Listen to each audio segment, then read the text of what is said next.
Sí, no, pero igual. Perfecto. Ya, Reinaldo, ¿puedes dejar de compartir, porfa? Espera un ratito, que estoy probando una cosa Ah, ya, dale. Está y probando ahí. no me funciona. Tengo un problema. Ya, voy a dejar de compartir y voy a tratar de solucionar el problema. Ok, ok. ¿Vamos a empezar a la hora o no? Sí, a las 9 tú, te dije a qué hora era. A ver, espera. 9, 9:50. Sí, hay tiempo todavía. Yo empiezo a las 9:50. Sí, sí, sí. Empezamos 9:30 con los discursos y eso, y después vas tú de los primeros. Ok, ¿Ok? lo que... Pero no hay, todavía no hay nadie ahí. No No, empezaba pues, ahora no a ha las llegado. 9. Por eso 9:30 vamos a comenzar. 9:30, ok, Sí, nueve y perfecto. media Entonces me da comenzamos tiempo. para empezar la acreditación, a ver si llegan los chicos, y a las 9:30 vamos a empezar con con los saludos y eso. Per- Perfecto, así tengo el tiempo de solucionar este problema. Exacto. Ya, ahí corté la cámara y voy a cortar el audio, ¿ok? Perfecto. Muchas Cualquier gracias, cosa me Reinaldo. avisan. Perfecto. De nada. Muchas gracias.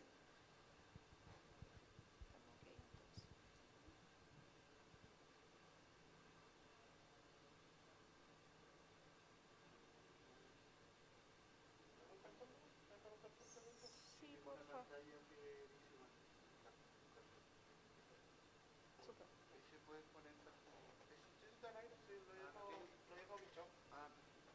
Muchas gracias. Voy a ir a ver si... Voy a, ¿dónde voy a ver si está ahí? Voy a ver si llegan los chicos.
Aló, aló, aló.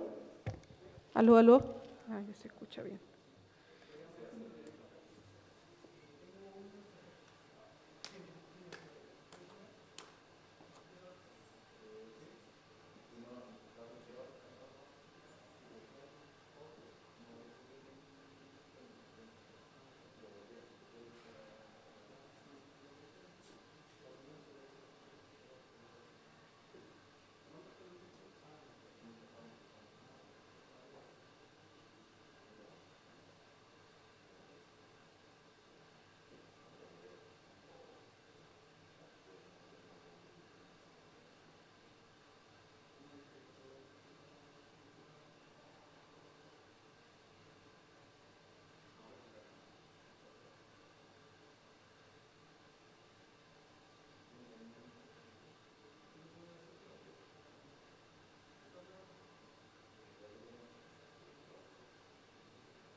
Ya.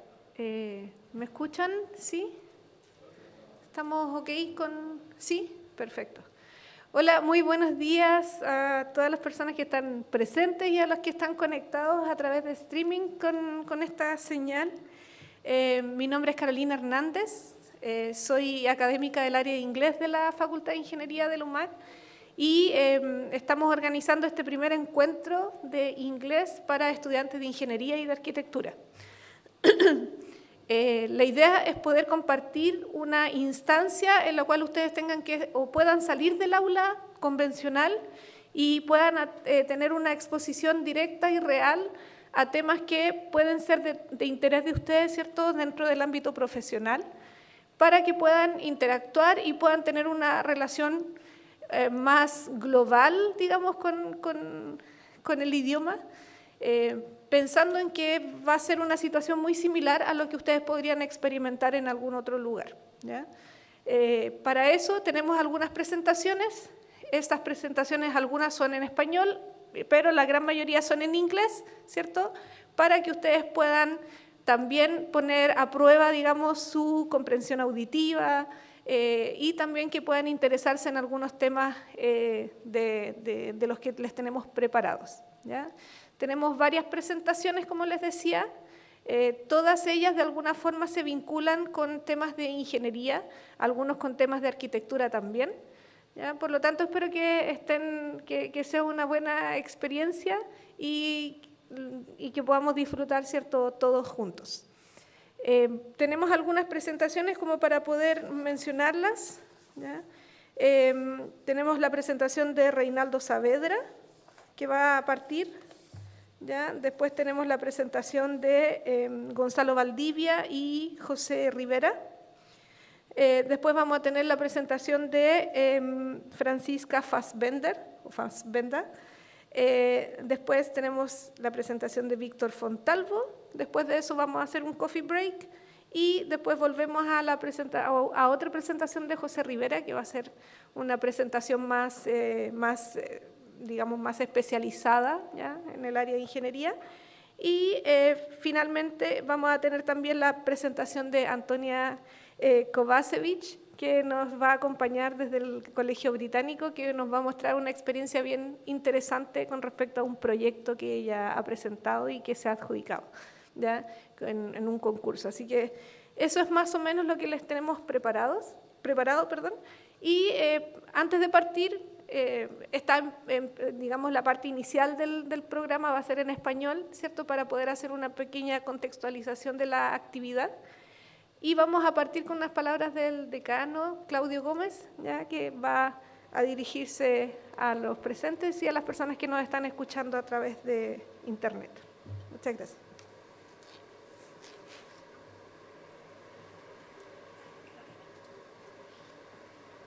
Hola, buenos días. Buenos días, estimados y estimadas estudiantes, colegas. Realmente creo que actividades como esta pueden cambiar la formación o pueden cambiar los destinos de algunos de los que están aquí, ya sea presencialmente o virtualmente. Para mí es un placer darles la bienvenida a esta jornada, cuyo título sin duda refleja una verdad. Sin inglés, sin la capacidad de comunicarnos, no podemos hablar de capital humano avanzado, porque hoy el planeta es más pequeño. Podemos trabajar desde nuestras casas con gente que está al otro lado del mundo y podemos y debemos además soñar con realizarnos profesional y personalmente en cualquier parte, ya sea que nuestro norte esté aquí, en la región, en empresas nacionales o nuestro sueño nos lleve al mundo. En todas estas situaciones debemos ser capaces de interactuar y comunicarnos con otros y esa interacción pasa necesariamente por el lenguaje. Esta verdad conlleva un reto implícito para ustedes, estimados alumnos. Deben mejorar sus competencias para presentar proyectos e ideas. Deben ser concretos y directos. Deben ser capaces de sintetizar ideas complejas y deben, en su idioma natal o principalmente en inglés, ser capaces de tocar a otros, mostrar las riquezas de sus ideas, su creatividad y su capacidad de trabajar en grupos diversos en creencia, sexo, cultura e idioma. Hace poco hablábamos de la educación en inglés, en ingeniería y en arquitectura, y si bien agradecemos que nuestra universidad haya tomado la decisión de formar a todos sus profesionales en el idioma inglés, También reconocíamos que para nuestra facultad esto, en un mundo globalizado, no es suficiente. Nosotros necesitamos más, porque hoy, al lado de los conocimientos duros de disciplinas, necesitamos como competencia profesional transmitir nuestras ideas, porque un ingeniero o arquitecto no es un ser aislado. Y sin las herramientas del lenguaje, su capacidad de crecer y aportar a la sociedad se verá seriamente limitada. Y de estas reflexiones llegamos a esta actividad, donde el objetivo final es comunicarnos, derribar barreras y mostrarles a ustedes que hoy el idioma inglés no es un accesorio, sino una pieza fundamental de su profesión, y que aquí, en su facultad de Ingeniería y Arquitectura, estamos preocupados por darles las mejores herramientas, innovando en la forma de educar y llamando a los mejores profesionales para que nos acompañen en esta desafiante tarea. No puedo terminar sin agradecer a quienes están trabajando y creando nuevas instancias de crecimiento. Para ustedes, un muy especial saludo a nuestra teacher, Carolina Hernández. Todo mi reconocimiento por tu energía y entrega a nuestros alumnos.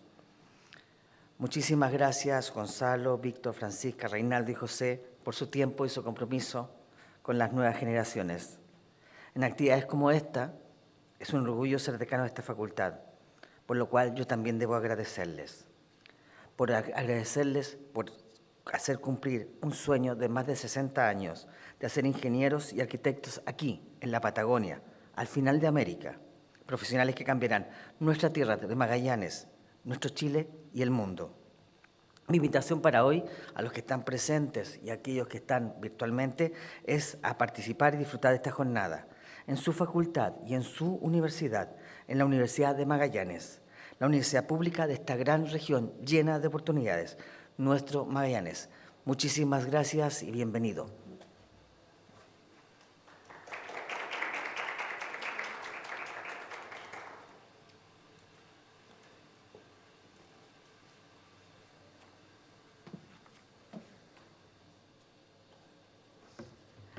Okay, so this activity is in English, so I'm going to start with some introduction in English, but the first presentation is in Spanish, as far as I know, yes.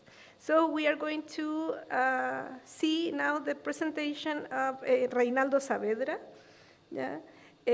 He is doctor in cognitive engineering, and he is engineer and advisor in innovative pedagogy in EPFL, which is a university in Switzerland. So this is a virtual presentation that you can see. So now we can see you, Reinaldo. How are you today? Hello, Carolina. Do you hear me? Yes, yes, I can hear you. So, Nice. I hear you as well. Okay. Thank you very much. Thank you very much, Reinaldo. So the stage is yours. You can start. Thank you. Okay, thank you very much. So to start some technical stuff, I want to just share my screen. And now this is my desktop. And I think it's okay for you, no? Can you confirm that, Carolina? Can you see my slide or not? Yes. It's okay? Okay. Okay, donc, thank you very much, Carolina. Thank you very much, Claudio, for this introduction. Gracias por invitarme, por darme esta oportunidad de compartir, de mostrar lo que se hace en el mundo. Como dijo Claudio, ustedes están allá en la Patagonia y a veces se puede pensar que estamos un poco como aislados un poco del mundo, y no es así. Y esta es la idea de mi presentación. Mostrar que estamos conectados, ¿okay? Y que no podemos enfrentar todos los desafíos que estamos viviendo en este tiempo actual desde la Patagonia o desde acá Suiza. Necesitamos conectarnos, necesitamos establecer lazos, y para eso los ingenieros juegan un papel fundamental. Entonces, muchas gracias por la invitación. La verdad es que me hubiese gustado mucho estar allá, pero ya estuve en Chile, acabo de llegar hace una semana, y aquí estoy de vuelta. Estoy aquí, ahí donde hay un signo, aquí estoy en esta ciudad hermosa que se llama Lausanne, y le estoy hablando de esta universidad que se llama EPFL y que les voy a presentar a continuación. Entonces, para comenzar, algunas cosas importantes. La presentación voy a hablar en inglés. que sea en español, perdón, pero en español la mayoría de las diapositivas están en inglés y puede que haya algunas palabras de francés por ahí. A veces me sale espontáneamente y a veces lo hice a propósito, porque yo creo que hay que combatir un poco el miedo al idioma, a lo extraño, a lo que no estamos acostumbrados. Y a veces pensamos que no tenemos, no sé, que no tenemos la capacidad para aprender el otro por el inglés o que no tenemos las competencias, etcétera. Pero yo creo que todos somos capaces y que tenemos las competencias para poder entender. Entonces, por eso quise poner un poco de challenge a esta presentación y poner un poco de francés también. La idea es hacerla participativa. Me gustaría escucharlo al final de la presentación, tener sus preguntas, etcétera. Yo también les voy a hacer algunas preguntas. Tuve algunos problemas técnicos esta mañana, no voy a poder hacer todas las preguntas y todas las actividades que podía hacer, pero bueno, yo soy profesor y como profesor siempre nos tenemos que adaptar. Y tener bien en cuenta que para esta presentación, como las previas que hice anteriormente, la idea es que se desarrolle en un ambiente de respeto, donde no hay, donde no nos juzgamos y todas sus contribuciones van a ser bienvenidas en el idioma que sea, en inglés, francés, español, ahí lo que sea. Así que no jugement. ¿Y por qué lo insisto con este último punto? Porque es una de las cosas esenciales para sentirse cómodo cuando nos queremos lanzar a hablar otro idioma. ¿Okay? Uh, para mí al principio fue difícil. Yo creo que hay otros colegas que también van a compartir su experiencia con el inglés, pero lo más difícil fue justamente el tener la confianza y enfrentarme algunas veces a los prejuicios que tienen los otros por cómo hablas, por tu acento, etcétera, porque no sabes tomar una palabra, etcétera. Y yo creo que esa es la barrera principal que tenemos. Entonces, no prejuicios, como lo dijo Claudio muy bien, al empezar esta jornada lo más importante es el respeto y aceptarnos como somos sin esta diferencia. Ok, entonces para comenzar, ¿quién soy yo? Quizás algunos de ustedes me habían visto anterior en algunas presentaciones, aunque yo soy chileno. Eh, yo soy originario de Arica, en Arica nací, en el otro extremo de donde están ustedes, y por eso este proyecto a veces me parece un poco, no sé, poético el hecho de estar interesado en un proyecto que está en los extremos. Y en cierta parte yo me identifico con eso, a pesar de que viví hasta los 10 años en Arica y después con mi papá emigramos a Viña del Mar, al centro. Pero cuando estuve en Arica también viví y sentí lo que era estar lejos, sentir esa rabia de repente de que todo pasa en Santiago. Y viendo que teníamos recursos enormes, que teníamos una región preciosa, y qué lástima que eso pase en los extremos. Y yo creo que en Punta Arenas ustedes también sienten lo mismo. Entonces yo creo que hay un sentimiento compartido con respecto a eso, el hecho de haber nacido en los extremos, y una empatía también con Punta Arenas, y por eso este proyecto, y por eso estoy tan interesado en este proyecto y estoy dando lo mejor que sea para que se pueda llevar a cabo. Y eso, siempre he sido inquieto, siempre me ha gustado abrirme al mundo, conocer otras cosas. Yo creo que Chile es un país muy bonito, muy bello, con muchos recursos, pero estamos un poco lejos, y es por eso que a mis 28 años yo quise partir y me vine a Europa Central. Me vine primero a Francia, donde hice mis estudios de máster y doctorado en pedagogía, en ciencias de la educación. Y bueno, después me dio la cosa de nuevo y me cambié de país. Y ya este es mi tercer año que comienzo en este pequeño país que está aquí al lado de Francia, que se llama Suiza, que no es lo mismo que Suecia. ¿Okay? Vamos a hablar de cultura también ahora, y entonces insistir con eso. Ok, entonces, para comenzar, la verdad es que ayer estaba preparando mi presentación y dije, ¿por qué? ¿Cuál es el por qué? Como profesor siempre nos preguntamos por qué enseñar algo, por qué enseñar inglés. ¿Y por qué insistir con el internacional? ¿Okay? No sé, ustedes allá están en Punta Arenas, se podrían conformar con hablar español y punto. De hecho, una de las primeras presentaciones que yo hice a mí me llamó mucho la atención de un alumno que dijo, bueno, a mí no, la verdad es que el inglés no me interesa más que eso porque yo me quiero quedar en Chile. Pero a pesar de que esa persona y que se quieran quedar en Chile, lo cual es súper válido. Chile es un país súper precioso, pero no podemos pasar al lado del inglés. ¿Ok? Y quiero traer quiero mencionar esta frase que estaba en mi presentación cuando me dijeron de describir un poco lo que yo iba a hablar hoy en día, y yo empezaba mi presentación con esto, con esta frase en la cual encontramos dos palabras que son fundamentales, están en rojo. ¿Okay? Una el mundo y el otro el challenge, y eso justifica todo de por qué no podemos pasar del lado de lo que es el internacional. Entonces, la primera palabra que salía en esta presentación es el mundo. Y miren qué es lo que sigue después del mundo en el cual habitamos. O sea, somos todos parte de la misma casa, somos todos responsables, independiente de que estemos en Punta Arenas, independiente de que estemos aquí en Suiza, donde estoy yo, compartimos algo en común, que es una casa. ¿Ok? El otro gran cosa importante es los challenges que tenemos, ¿okay? En este mundo. Y el primer de ellos es el cambio climático. Y en eso no necesito profundizar más, cosas de mirar para el lado y ver lo que está pasando en Chile y en el mundo. Y vemos que estamos en un periodo un poco triste y tenemos que estar alerta si queremos vivir más tiempo, si queremos, para los que tienen hijos, los que quieren tener hijos, dejarle un mundo mejor a las generaciones que siguen. Y no solamente el cambio climático, incluso hay otros más y todos estos challenges están ligados. Tenemos, por ejemplo, la inmigración, ahí tenemos un barco de inmigrantes atravesando, no sé, el Mediterráneo con riesgo de morir. Ustedes también en Chile, yo cuando partí de Chile no había mucha inmigración, en el centro había más peruano, boliviano, y ahora yo voy a inmigración haitiana, colombiana, entonces también es un challenge, tenemos que aprender a vivir con ello.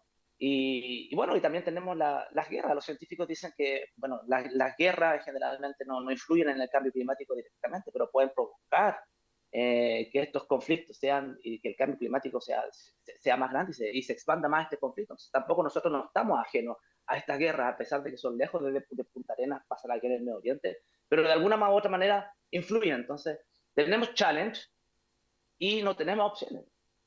Entonces, estamos todos comprometidos en esto y tenemos algo que hacer. ¿Okay? No nos podemos quedar con las manos cruzadas, como decía yo, si queremos vivir en un mundo mejor. Entonces, ¿qué va a pasar en el futuro? Es un poco triste comenzar mi presentación con estas cosas, con este escenario quizás tan negativo que pasa en el mundo, con este cambio climático que es tan fuerte y es tan presente. Entonces, ¿qué pasa en el futuro? Entonces, ¿qué es lo que hice ayer? Yo me fui a ChatGPT, que es la inteligencia artificial, y para tratar de orientar un poco esta presentación y pregunté, ¿qué va a pasar de aquí al 2030 con el cambio climático? Y miren, la imagen que me aportó esta inteligencia artificial. La verdad es que me impresionó bastante, yo quedé muy reflexivo con esto, porque pareciera que tenemos dos opciones, o sea, la de la derecha, que es lo que ya está pasando, ¿ok? Y tenemos la parte de la izquierda, que es como la solución a esto, para poder vivir mejor. ¿Ok? ¿Y qué es lo que me llama la atención? No sé si ustedes pueden analizar las diferentes cosas, es que hay muchas turbinas eólicas. Entonces hay algo de ingeniería ahí detrás. Entonces los ingenieros, yo creo que juegan un rol fundamental en hacer este planeta más verde y tratar de hacer algo para vivir mejor, no para salvarlo, porque yo creo que el cambio climático ya está y tenemos que aprender a vivir con él, pero ¿cómo hacer para vivir mejor en este mundo? Y la solución está ahí, está en la ingeniería. Entonces, ustedes están en primera línea y por eso, para mí, esta presentación y este proyecto me entusiasma mucho, porque creo que los ingenieros están en primera línea, ¿okay? Y los profesores, pues, también. Entonces, si se fijan, la descripción es muy loca y aquí quiero llegar a este último punto, que es las prácticas sustentables que nosotros queremos profundizar y que vamos a hablar durante esta jornada, que es lo único que en cierta parte podría ayudar a salir de esto. ¿Y cómo hacerlo? ¿Cómo hacerlo? La palabra, para mí, no se resume en una palabra, tenemos que ser innovadores. Ustedes como ingenieros, como futuros ingenieros profesionales, hay que innovar. ¿Y cómo lo hacemos? ¿Cómo lo hacemos innovación? ¿Okay? Entonces yo le quería hacer una pregunta a ustedes, si están por ahí. Yo creo que todo el mundo tiene teléfono, estamos en el siglo XXI, entonces saquen su teléfono, por favor, conéctense a esta dirección que está ahí, ttpol.eu, ¿ok? Password, sorry, hay una falta ahí, una doble S, pero no importa, entiende lo que quiero decir. La contraseña es STAN, ¿ok? Yo lo voy a hacer al mismo tiempo con ustedes, entonces ttpoll.eu y después STAN. Carolina, ¿me puedes confirmar que funciona para ti al menos? O alguien que levante la mano porque no veo. ¿Okay? Entonces yo les hago una pregunta ahora que ustedes van a poder responder con el teléfono. ¿Okay? Que espero que les salga ahí en el teléfono. Y quiero que me respondan en una sola palabra. ¿Okay? ¿cuáles son las características de una persona que innova, ¿okay? De un ingeniero que innova? Pero no nos limitemos solamente a los ingenieros, sino de una persona, un futuro profesional, por ejemplo. Ustedes estamos en una universidad, futuros profesionales que van a innovar. ¿Cuáles son las características que tiene que tener esa persona para poder innovar? ¿Okay? En una sola palabra. ¿Okay? Traten de buscar una sola palabra que pueda representar eso. ¿Okay? Por el momento no tengo ninguna respuesta. Carolina me confirma, o Gonzalo, o alguien por ahí que está funcionando y que pueden verla. ¿Me escuchas? Sí. ¿Está Ok. funcionando? ¿Sí? ¿Pueden ingresar? Yes. Sí. Ok, comienzan a llegar las respuestas. Tengo por ahora 2 y creo que hay mucha gente o más gente, espero, en el anfiteatro. Ok, yes. There are more than 2 people. O para ayudarlo un poco, piensen en la frase siguiente. Lo pueden hacer en cualquier idioma. O sea, una persona innovante, una persona que es innovadora, perdón. ¿Puedes Tiene colocar que la ser dirección nuevamente, por favor? la dirección. Sí. Esperen. Ahí está. WT por...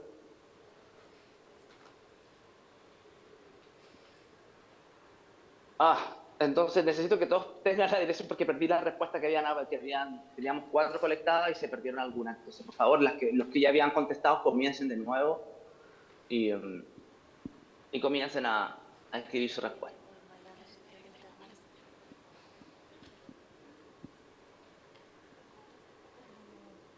Entonces, ¿qué característica tiene la señal una está persona que innova? un poco baja ahí.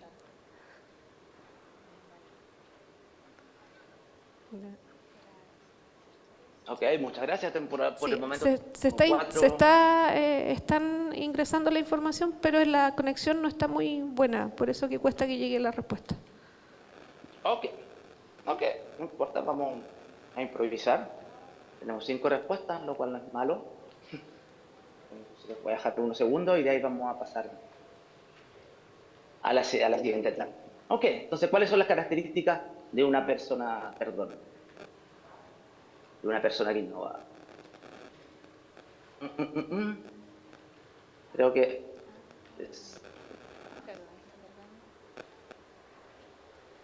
ok. Problemas técnicos, creo que no funcionó.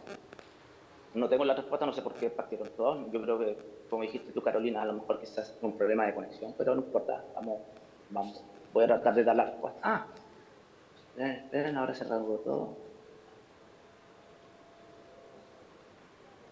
Sí, acá por lo menos vemos que está funcionando, pero... Ok. No sé por qué. Es que hicimos una, ¿cómo se llama? Lo utilizamos mucho aquí para formar en las clases con los alumnos. Y hay una nueva versión ahora, entonces se cambió todo un poco, los parámetros cambiaron. Bastante dificultad y tuve mucha dificultad esta mañana para poder hacer. Ok, stop polling.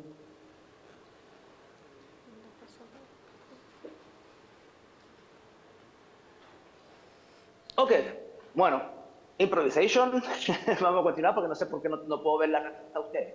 Pero más de seguro que ustedes colocaron algunas cosas como, no sé, tiene que colaborar, ser abierta de espíritu, una persona, no sé, tolerante, etcétera, etcétera. Y el PFL es un ejemplo de institución que justamente se hizo este tipo de preguntas, ¿okay? Porque la innovación, como lo voy a presentar después, está al centro está en el alma, en el ADN de esta universidad. Se hizo esta pregunta y dijo, ok, vamos a formar ingenieros que tengan esa capacidad de innovar y le vamos a aportar todas estas competencias para que al final puedan salir como personas innovadoras y puedan hacer cosas por el mundo. ¿Okay? Entonces, ahora en mi segunda parte de la presentación voy a hablar un poco de cultura y de esta universidad en la cual trabajo yo. Entonces, se encuentra en una muy hermosa ciudad que se llama Lausanne, ¿okay? La mayoría de la gente que se imagina Suiza piensa inmediatamente en Medellín cuando ve a Chile con Heide, los Alpes, y no es solamente eso, ¿okay? Es impresionante porque es un país bastante chico, pero con ciudades muy innovadoras, que se mueven mucho y con una capacidad de innovar impresionante. Entonces, se encuentra en esta ciudad que se llama Lausanne, aquí está en rojo, y ¿dónde está Lausanne? Está en la parte francesa de Suiza. ¿Okay? Mucha gente piensa que en Suiza se habla sueco, ¿ok? No, es en Suecia donde se habla sueco, que es un país nórdico. Nosotros estamos en el centro de Europa y se hablan 3 idiomas, ¿ok? Entonces se habla, el primer idioma es el alemán, está aquí en naranjo, el otro es el morado, que es el italiano, y el otro es el román, que es el francés, ¿ok? Que es la parte donde estoy yo y en la parte donde está la universidad, ¿ok? ¿Qué significa EPFL? Significa que es una escuela politécnica, o sea, que forma ingenieros principalmente, es federal, quiere decir que es pública, que los financiamientos vienen del ETA federal, y que se encuentra en Lausanne. ¿Okay? Ahora, ¿cuál es la característica? A pesar de que está en Lausanne, en la parte francesa, es una universidad internacional. ¿Por qué? Porque tenemos 130 nacionalidades diferentes repartidas por todo el mundo, incluso cuando dicen que los chilenos estamos por todas partes, y es verdad, hay chilenos acá, yo soy de uno. En la última presentación estuve con unos estudiantes chilenos que están estudiando biología ahora acá en Chile. Y así, tenemos personas de todo el mundo que vienen acá, que quieren innovar, que quieren hacer cosas. Y bueno, quizás ustedes, algunos de los que están ahí, quizás en el futuro, los tendremos por acá. Mucho orgullo. Entonces, ¿cómo hacer cuando tenemos tantas nacionalidades diferentes, cuando tenemos tantas personas diferentes que hablan tan idiomas diferentes? Aquí tenemos un ejemplo claro. Ahí estoy yo en mi cotidiano. Estoy con mi jefe que viene de Irlanda, por ejemplo, y que su lengua materna es el inglés. Ahí estoy con otro alumno en el cual estamos haciendo deporte, él es ruso. Y abajo hay un chico que también es encargado de una asociación, de la cual voy a hablar después, y él es francés. Entonces, ¿cómo hacerlo? ¿Cómo hacerlo? Porque somos todos diferentes, tenemos distintos idiomas, entonces, ¿cómo nos defendemos con eso? Principalmente es el inglés y lo más clave es aceptarlo. Como somos, aceptarnos con las diferencias y por eso aprecio tanto el discurso inicial de Claudio con respecto a eso. ¿Ok? Entonces, las 3 misiones del EPFL es la educación, porque es una escuela, ¿ok? Que va a formar futuros ingenieros, la investigación, para crear nuevos conocimientos, y lo que une a los dos es la innovación. ¿Okay? Lo que está al centro, en el alma del EPFL, en el ADN, es la innovación. ¿Okay? En todos los sentidos de la palabra, pero no solamente educar y innovar, sino que con una fuerte adaptación a ciertos valores. ¿Okay? Valeurs en español significa valores. ¿Okay? Con ciertos valores que son la calidad y la diversidad, porque justamente trabajamos con gente diferente, con distintos idiomas, con gente que habla inglés y que no lo habla tan bien, o con gente que no habla francés. Entonces, ¿cómo lo hacemos? Para eso tenemos que respetarnos, aceptar nuestras diferencias y la sustentabilidad, durabilité, es en francés, que significa la sustentabilidad. ¿Okay? Entonces, una necesidad consciente de que tenemos que hacer algo por el planeta si queremos vivir mejor. ¿Okay? Y quería profundizar un poco más con el respeto, si se fijan, está al medio. ¿Pero el respeto con qué? El respeto con uno mismo, de cuidarse a sí mismo, de hacer deporte, de comer bien, de preocuparse para estar bien en nuestra cabeza y poder tener el ritmo que tenemos aquí en la universidad, que es bastante intenso. Respetar a los otros, porque, como dije al principio de mi presentación, en este mundo no estamos solos, estamos ligados con otros, no tenemos otra opción, y respeto al medio ambiente. ¿Ok?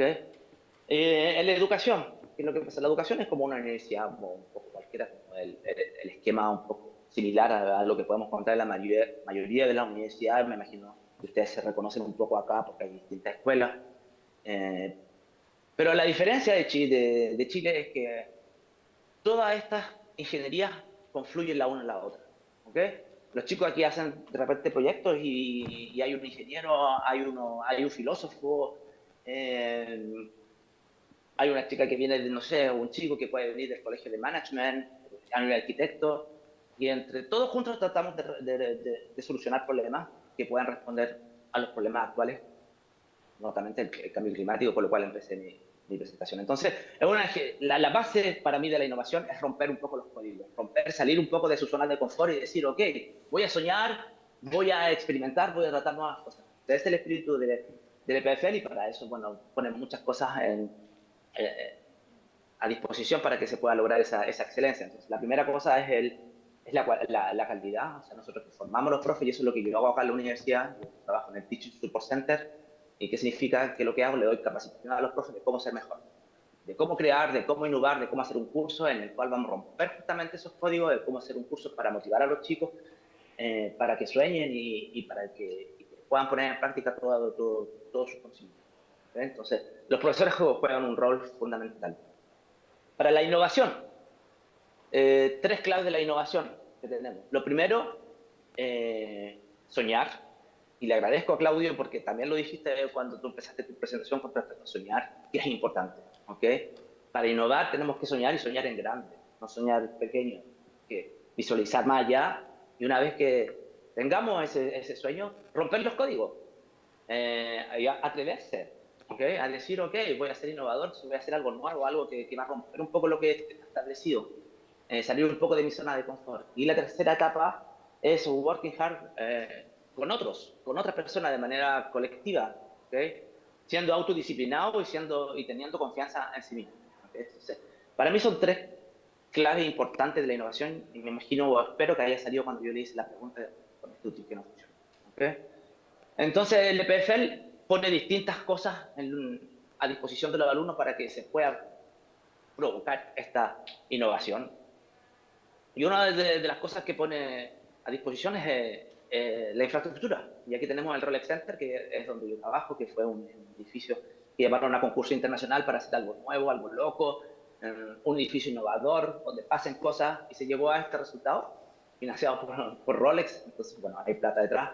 Y un lugar bastante interesante. ¿Por qué? Ahí hay unas fotos miren lo loco que es, como de arriba, esa foto tomada del Rolex Training Center, cuando uno camina por abajo, pasa debajo de esa estructura, y en el interior, ahí está la biblioteca, y ahí en el lado derecho ven ahí mi hermana con mi sobrina que vinieron a verme hace poco. Entonces es un lugar muy interesante, pero yo quisiera tomar esta fase, porque quizá ustedes van a pensar, pero Suiza le está en otro mundo, no sé. Quiero tomar esta frase que lo dijo el rector cuando inauguró este lugar. Dijo que este lugar, más que impresionar, lo que busca es generar espacios para el intercambio de ideas. O sea, innovar. Y no innovar solo, sino que innovar con otros. ¿Okay? Entonces ahí tenemos una imagen que representa un poco la vida en el campo de los chicos. Aquí yo trabajo en la biblioteca, trabajo aquí en el Rolex, y los chicos están así prácticamente, ¿okay? Con sus audífonos, y pasan horas trabajando, porque aquí el ritmo es muy pesado. ¿Okay? La exigencia es muy alta, es una de las mejores universidades del mundo. Entonces, el trabajo es muy asiduo. Pero no solamente eso, no solamente se trabaja, sino que también, como lo decía al principio, como lo dijo el rector, aquí lo que se busca de este espacio es crear, es generar, encontrarse con otros, conversar en el café con la otra persona, encontrar gente diferente. A mí me encanta ir a trabajar al Rolex, encuentro gente muy distinta a mí que tiene otra idea, y que, no sé, con distintos backgrounds, que trabajan en la cafetería, y obviamente compartiendo también, ¿por qué no?, una cervecita aquí en el bar de la universidad. Entonces, para mí esto es muy importante, ¿ok? Esto de encontrarse al otro, de discutir con el otro, de compartir las ideas. La inteligencia artificial, como yo le decía, o sea, tenemos que trabajar en grupo, tenemos que trabajar con otra gente, y ahí tenemos imagen de proyectos que hacen los alumnos, ¿ok? Y en general esos alumnos que están ahí vienen de distintos backgrounds, ¿ok? Porque tienen que solucionar un problema que no los podemos solucionar desde, yo soy constructor, ok, yo soy arquitecto, el arquitecto por allá. No, estamos en un mundo muy complejo donde todos nos tenemos que interactuar, tenemos que generar ideas y compartir, ¿ok? Entonces, esto está en el ADN del EPF para poder responder a estos challenges y poder ser innovadores. ¿Ok? Entonces, es una universidad muy joven, muy dinámica, y donde se da la oportunidad no solamente para estudiar, como lo puse en la imagen donde salía una chica ahí pues, usando sus audífonos, sino que también se dan espacios para que se pueda dinamizar la cosa y para que podamos estar en contacto. ¿Okay? Entonces, la interacción es muy importante, ¿okay? De estar en contacto con el otro y con gente muy diferente. Y lo otro, ¿qué es lo que da como resultado esta interacción, esto de aceptar al otro, de trabajar con el otro, a acciones de estudiantes que se organizan entre ellos y que quieran hacer cosas por el mundo y por otras cosas? Entonces tenemos a ciertas asociaciones, por ejemplo, que están por países y que organizan fiestas, etcétera, de ciencia, de cultura, de sustentabilidad. Tenemos, por ejemplo, una asociación que se llama Ingenieros del Mundo, y que a ellos lo que interesa es encontrar a otros chicos del mundo y tratar de trabajar con temas que nos concernan a todos. ¿Okay? Hay chicos de esta asociación que han ido a Chile, yo he encontrado a varios, y que le interesa, yo cuando le hablo de Punta Arenas, le hablo del proyecto, le hablo del hidrógeno verde, que después lo voy a mencionar al final de mi presentación. Vemos que estos chicos están interesados. Entonces, mi sueño es que también ustedes, y al final de esta presentación, se puedan sentir también interesados de colaborar con nosotros, porque las tenemos todas de gana. ¿ok? Y para responder a estos challenges que yo dije. Y lo otro muy importante también es tener en cuenta las competencias transversales, las soft skills, que son las competencias que no se aprenden, que no es el conocimiento, sino que se aprende justamente trabajando en equipo, haciendo proyectos, porque tenemos que escuchar al otro, que a lo mejor no estamos de acuerdo en la idea, no vamos en la misma dirección, pero tenemos que entendernos, escucharnos y respetarnos. ¿Ok? Ok, entonces, ¿por qué esta presentación? ¿Por qué hablé tanto del internacional? Quiero revenir un poco o sea, volver a la imagen con la cual comencé mi presentación, que es esto de la ingeniería, que está muy presente. Yo creo que, no sé si ustedes están conscientes, pero me imagino que sí. Ustedes tienen en Punta Arenas sobre todo, hay un gran potencial. ¿Ok? Hay un gran potencial energético, puede ser el futuro y puede atraer a mucha gente, y puede atraer a mucha gente de todo el mundo. ¿Ok? Miren lo que puse en la inteligencia artificial. ¿Ok? En el ChatGPT puse, créame una imagen, después pregunté a ChatGPT del hidrógeno verde en Magallanes. Y mira qué bonito. Mira cómo ahí están sus torres del Paine, imagino que están orgullosos ustedes mirando esa maravilla que tienen de naturaleza y que se parece mucho a Suiza también. Entonces, por eso yo estoy muy entusiasmado con este proyecto y lo tengo tan aquí dentro. Entonces, traten de soñar, imagínense, si se ponen a trabajar y se lo dan todo, Punta Arena podría progresar mucho y llegar así como lo tenemos acá, con un capital humano enorme. ¿Y qué implica el capital humano? O sea, implica que la economía se mueva y que pueda salir adelante Punta Arena y que podamos estar a primer nivel, como está Suiza. Miren esta imagen, qué bonita. The Green Future, tomé esta misma imagen y le dije, hazme un póster un poco como de los años, no sé, ¿ah? Miren el resultado que me dio también me llamó la atención. Green Future, o sea, el futuro verde, ese es el futuro del país, the Chilean Revolution. Y esa está ahí en Punta Arenas. Entonces, eh, ¿qué es lo que está pasando finalmente en Punta Arenas? Yo creo que ustedes tienen una mina de oro. Gonzalo va a hablar ahora en la presentación y va a profundizar más en el tema del hidrógeno verde y otras razones eh, que hacen que Punta Arenas sea muy interesante y ustedes tienen que estar en primera línea. ¿Ok? ¿Y por qué insisto tanto con el inglés y con el internacional y con abrirse al mundo? Porque les recomiendo ver esta película, que no sé si la han visto, la vieron. El, el tema está en francés, o sea, perdón, el título está en francés, pero es con Gael García Bernal, entonces se llama quizás La Lluvia. O sea, la traducción literal es eso. Sorry, porque puse en francés. Y una película muy bonita, y a mí me llamó mucho la atención cuando vi esa película, una escena, ¿ok? Porque quizás con el hidrógeno verde va a pasar lo mismo, va a llegar mucha gente de muchos lados con intenciones y a lo mejor van a querer también sacar provecho un poco de la tierra y de los recursos que tenemos, ¿ok? Como pasó antes también cuando nos colonizaron y llegamos y ¿qué pasó? Y se querían llevar el oro. Ahora, ¿qué pasa? El oro va a ser verde.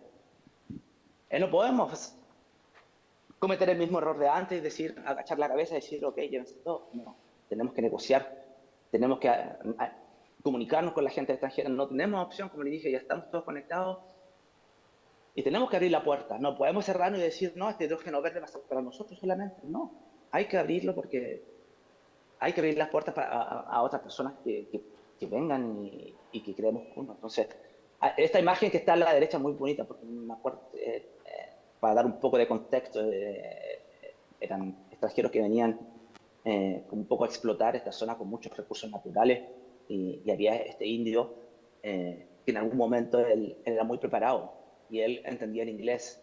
Entonces, pudo entender cuáles eran las intenciones y pudo negociar para defender su tierra y para hacerles comprender a los extranjeros que venían de que efectivamente las cosas no se las dan en bandeja y que no somos tontos. Así que, chicos, lo único para terminar, les quiero dar gracias por esta presentación y terminar con esta imagen. Primero, tírense en la piscina, sueñen en grande y trabajen duro para eso. Tírense en la piscina con el inglés, sobre todo. ¿Okay? Las bases las tenemos, nosotros todos pasamos por el colegio, a veces y en el colegio estudiamos francés, o sea, perdón, inglés. Entonces hay que tirarse a la piscina sin miedo. Y este es un mensaje un poco para la plantita ahí que crece. Yo lo veo como ustedes, los estudiantes de Punta Arenas, y la mano que la está regando son los profesores. Entonces, los profesores también tenemos un rol fundamental para poder hacer crecer esta planta y que esta planta sea innovadora y que pueda responder a estos challenges, por lo cual comencé mi presentación. eso, chicos, muchas gracias. Y a mí también me gusta soñar, ¿ah? Yo también me considero una persona innovadora. Me gusta romper los códigos. Me, me gusta salir un poco de lo que está establecido. Y a veces sí, tengo sueños y digo, ¿y por qué no? ¿Por qué no podemos hacer conexión? Por ejemplo, entre el PFL y la Universidad de Magallanes. Yo ahora estoy a título personal acá. Estoy a título personal, ¿por qué? Porque me gusta Chile, eh, me gusta, me gusta mi país y creo que con el hidrógeno verde tenemos una posibilidad enorme de sacarlo adelante y estar a la misma altura del EPFL. Entonces, pero ahora yo estoy a título personal como Reinaldo Saavedra, que trabaja en el EPFL. ¿Cuál es nuestra ambición? Con Gonzalo y con mucha gente que está presente acá y que van a presentar después, poder hacer conexión y que puedan trabajar juntos y que podamos hacer proyectos. Pero ¿qué es lo que me dijo a mí el rector cuando yo hablé de este proyecto? Me dijo, la Universidad de Magallanes tiene que instalar las tulas del EPFL.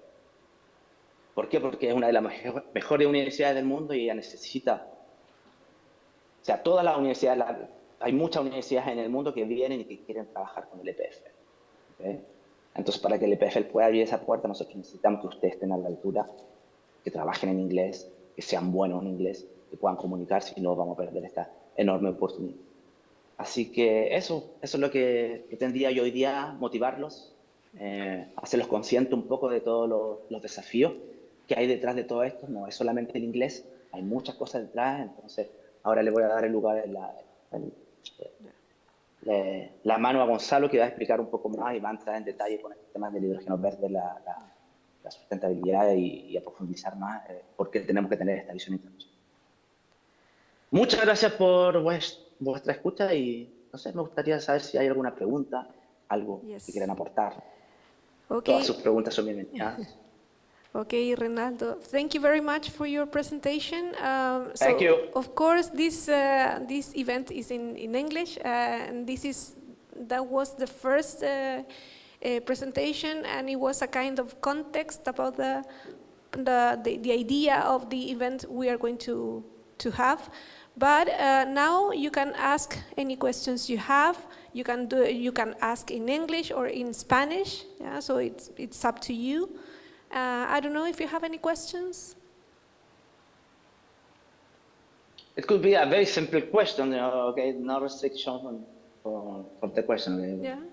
I'm very open-minded person as well, so. Sorry, here any kind of question or what? Here I have a question, Reinaldo. Okay. Gracias. I wanted to know, so why do you think that Punta Arena is a good option? So, why Punta Arena is? A good option to do all of this. Perdón, que hay un eco. Carolina, ¿me puede repetir por favor? So que no, as far as I understood, why do you think Punta Arenas is a good option to do this, to do this activity or these projects, the activities we are doing now? Okay. Bueno, porque tiene recursos naturales muy interesantes y tiene una situación geográfica que pocos países la tienen en el mundo. ¿Okay? Esto de estar en contacto y de acceder tan rápido al Pacífico y al Atlántico, el viento, etcétera, ustedes conocen mucho más. A mí me hubiese gustado ir y poder conocerlo, pero sí, es una tierra que tiene muchos recursos naturales. ¿Okay? Y hay que sacarle jugo a esos recursos naturales. ¿Por qué? Porque como Gonzalo va a presentar en unos pocos minutos más, esos recursos naturales, si le sacamos el jugo, lo podemos vender al resto del mundo, lo podemos exportar al resto del mundo, lo podemos llevar a quienes lo necesiten. ¿Y eso qué es lo que va a implicar? Va a implicar que Punta Arenas va a seguir adelante, que va a capital humano a nivel económico, va a crecer también, etcétera, etcétera. Entonces, para responder a la pregunta, yo creo que sí, porque tiene una situación privilegiada en el mundo, sobre todo geográficamente, que para mí es una mina de oro. Yo trato de soñar en grande y yo lo veo así. Testing. Reinaldo, ¿me escuchas? Sí. ¿Me escuchas? Hola, Gonzalo, okay. ¿Cómo estás?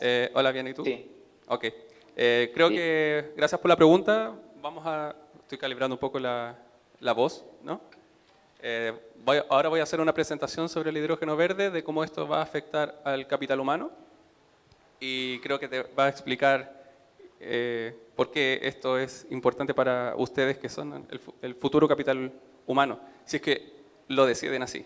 Porque al final va a ser una decisión de ustedes si es que van a ser partícipes de este potencial que tiene Magallanes o no. ¿Ya? Y voy a ser quizás un poco duro en cómo voy a presentar esto, pero es para que entiendan de manera estratégica cómo diferentes fenómenos globales afectan a Magallanes como región. ¿Ya? Así que espero que disfruten la presentación que les voy a hacer. I will turn to English. The idea is to, as Carolina is presenting, this is an activity in English. So the first, before to present myself, I want to present this optical illusion, right? I would expect that from there you can see this illusion. Can you confirm if you can see if these lines tends to be not straight? You confirm, yeah. So I made the effect, so that's good. Okay, why is the purpose of this exercise? It's because we are all humans, and 98% of the people, independently if they are from Finland, Germany, United States, or Chile, you will see the same effect because we have the same mind structures. Solo una confirmación. ¿Me escuchan bien con el micrófono? Okay. Okay, thanks. So, the message here is that we are all humans, and the only thing different from us to Finland is that we burn and we develop in different cultures. Okay, but we are all the same, so we need to be quite open to how to interact with other people. Okay, so let's see if it works. Okay, so now I will present myself. I will talk about the internationalization as a key element in the human capital required in Magallanes. This will be required. And I'm Gonzalo Valdivia, co-founder of ESD Hub, which is an initiative where we want to connect industry and academia, okay? So this, of course, is a challenge that the green hydrogen industry is facing, and they want to, that you are awareness of this, okay? So why? I will use you to respond to your questions through this presentation, okay? So to be clear, we need to understand two key concepts. Where is the internationalization that we understand is just the protection or control of two countries or more about something, whatever. So I will present this. While human capital is the economic value that the workforce presents through the experience or skills. And this is our target. You can see blurry Magallanes in the right-hand side. At least in my, for you is the left-hand side. So we need to connect these three things: internationalization, Magallanes, and human capital. And this is the thing. We are avoiding Santiago, like the capital. We are connecting Magallanes with Germany, with Finland, and this is a project that is already taking, is making this lift off, okay? And it's super big. So let me check. Okay, many things are happening, and many times you see, I'm a young guy, why I'm related to these important people, right? And you can see like the EU, the zero emissions that Chile commit with Europe to make this country, I don't know, like with such a big potential in the green industry. So you can see also HIF that is developing some demonstrative plants. You can see also Ursula von der Leyen to make pressure to our government. We can see the terminal that it's going to be developed, San Gregorio, for example. So you can also see big companies like Maersk or Porsche that are investing here. So this is the thing that you need to be aware of. These guys are quite big, okay? And you have the potential to collaborate with these guys. If I'm from Viña del Mar, if I would have to see the potential of Viña del Mar with such impact that Magallanes has at this moment, I would be very pleased, okay? So this is the message. So, attention. This is going to be the key of the presentation, okay? It's quite important that you understand. Can be a bit complex, but if you have doubt, this will respond to your question, okay? Please observe the map and reflect some seconds. Okay, I will help you, okay? You have seen 3 circles, big areas in blue color, right? And you see also green colors. So what you have here is high demand areas of green hydrogen and its derivatives. And you can see in the green side where you have these icons where you can see, for example, solar energy and energy, wind energy, right? So what happened here? The message is that the green hydrogen products is basically what is developed in Saudi Arabia. Everyone relates Saudi Arabia like the big economy of the world, right? Like super rich, Dubai, etc. This richness will be distributed through the world, through the countries which has these renewable energies. That's why it's hydrogen. I mean, you can produce hydrogen through different sources, but when it's green, it's because you're using this kind of zero emissions technologies. And Magallanes, of course, you have the wind, and that's why this is the laser focus that the governments are doing. That is the answer to you. So this is also, it's within a context. We, as Reynaldo also mentioned, we have the climate change. Independently of what you know about the climate change, if it's a variation of the solar and relation with the earth, or if it's a hole that we have in the atmosphere, this has moved industry regulations. So the guys that you saw here, Maersk, Porsche, etc., and all the automotive industry, they are being pushed by these industry regulations to go to zero emissions. The next one is the consumer behavior. And this is in parallel. It's not an implication from one to the other. It's in parallel.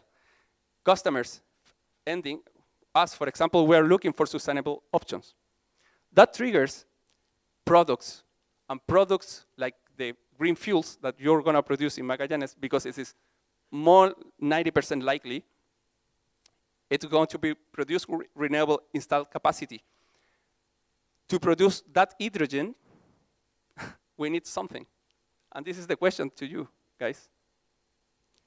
Just to make a parenthesis, in this big picture, I would say in the midterm, Magallanes can contribute to the 15%, 15%, to the complete economy.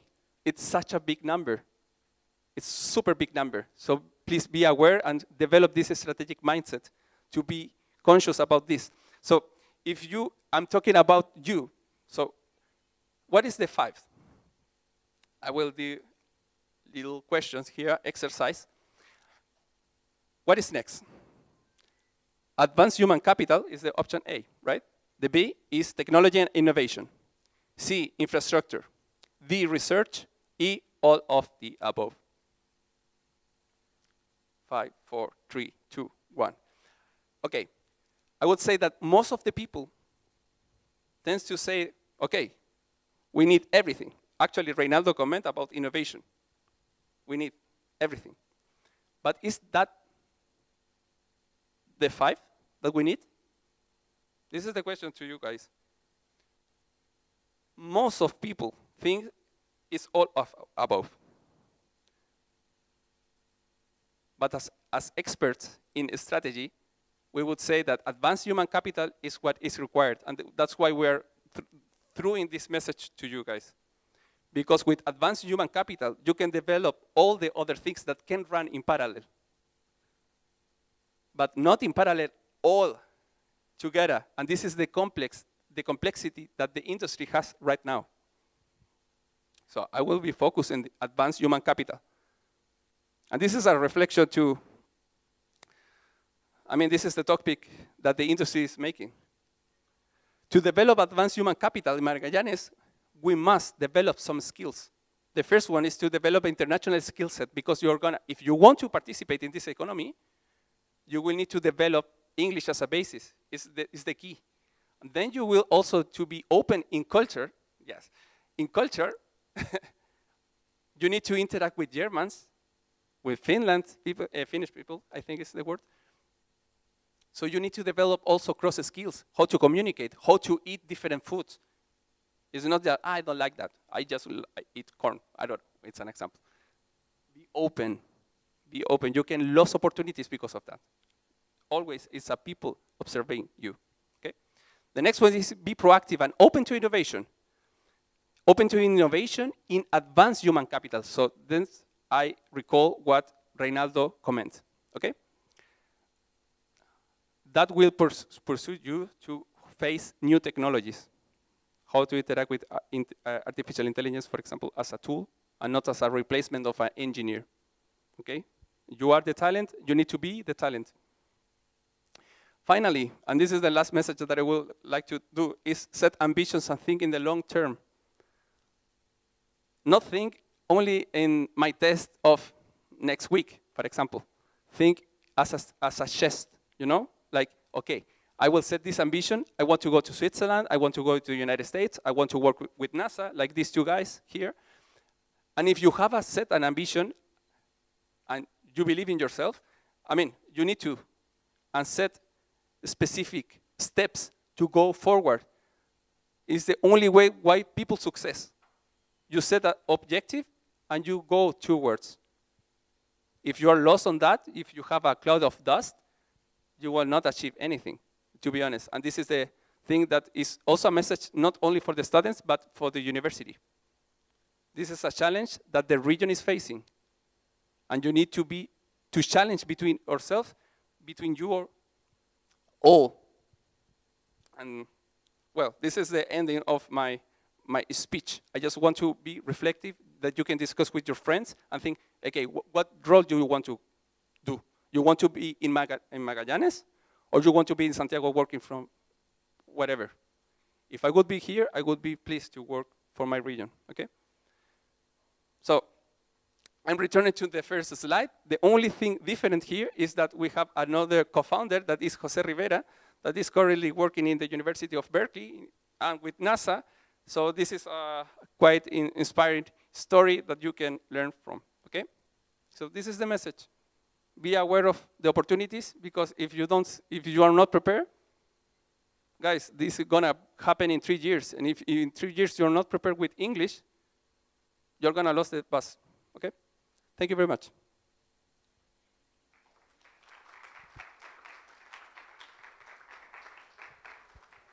Gracias.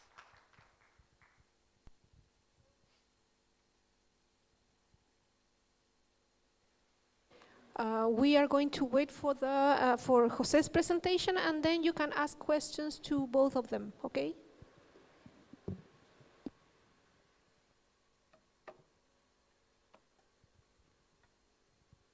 Mientras tanto, ¿se escucha? ¿Sí? Hola a todos, mi nombre es José Ignacio. Mientras nos instalamos, quisiera comentarles y tomarme una pequeña libertad en este slot de la presentación. Entiendo, yo actualmente vivo en Estados Unidos, comprendo que estar mucho tiempo en un idioma, hablando en un idioma que no es tu lengua materna, puede ser un poco estresante. Entonces, quisiera tomarme un pequeño break aquí para contarle un poco de mi experiencia y hacerlo en español. Creo que la importancia de esto es que el mensaje se transmita, y no quiero que quepan dudas, porque quiero que mi experiencia no les vuelva a pasar a ustedes, las partes negativas.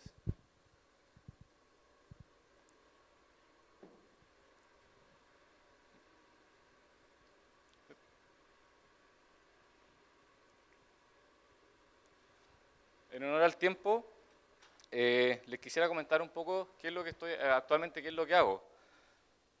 Como comentó Gonzalo, como me introdujo, soy co-founder con él en esta iniciativa, en esta propuesta que estamos trabajando, que es ENSD, pero yo actualmente estoy terminando mi doctorado en la Universidad de Berkeley, en California. Ya voy a ir un poco más en detalle de qué es lo que se trata de esto, cómo llegué hasta allí, cómo ha sido mi experiencia. Y como toda gran experiencia, como toda gran aventura, ustedes sabrán que no está libre de problemas. Y eso es lo que quiero que a ustedes les quede, que los problemas que yo tuve, que fueron específicamente en el área de inglés, no les pase a ustedes.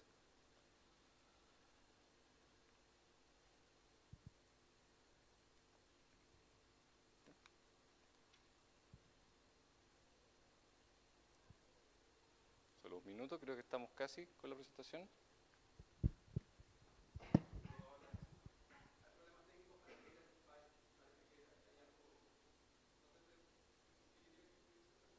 Ok.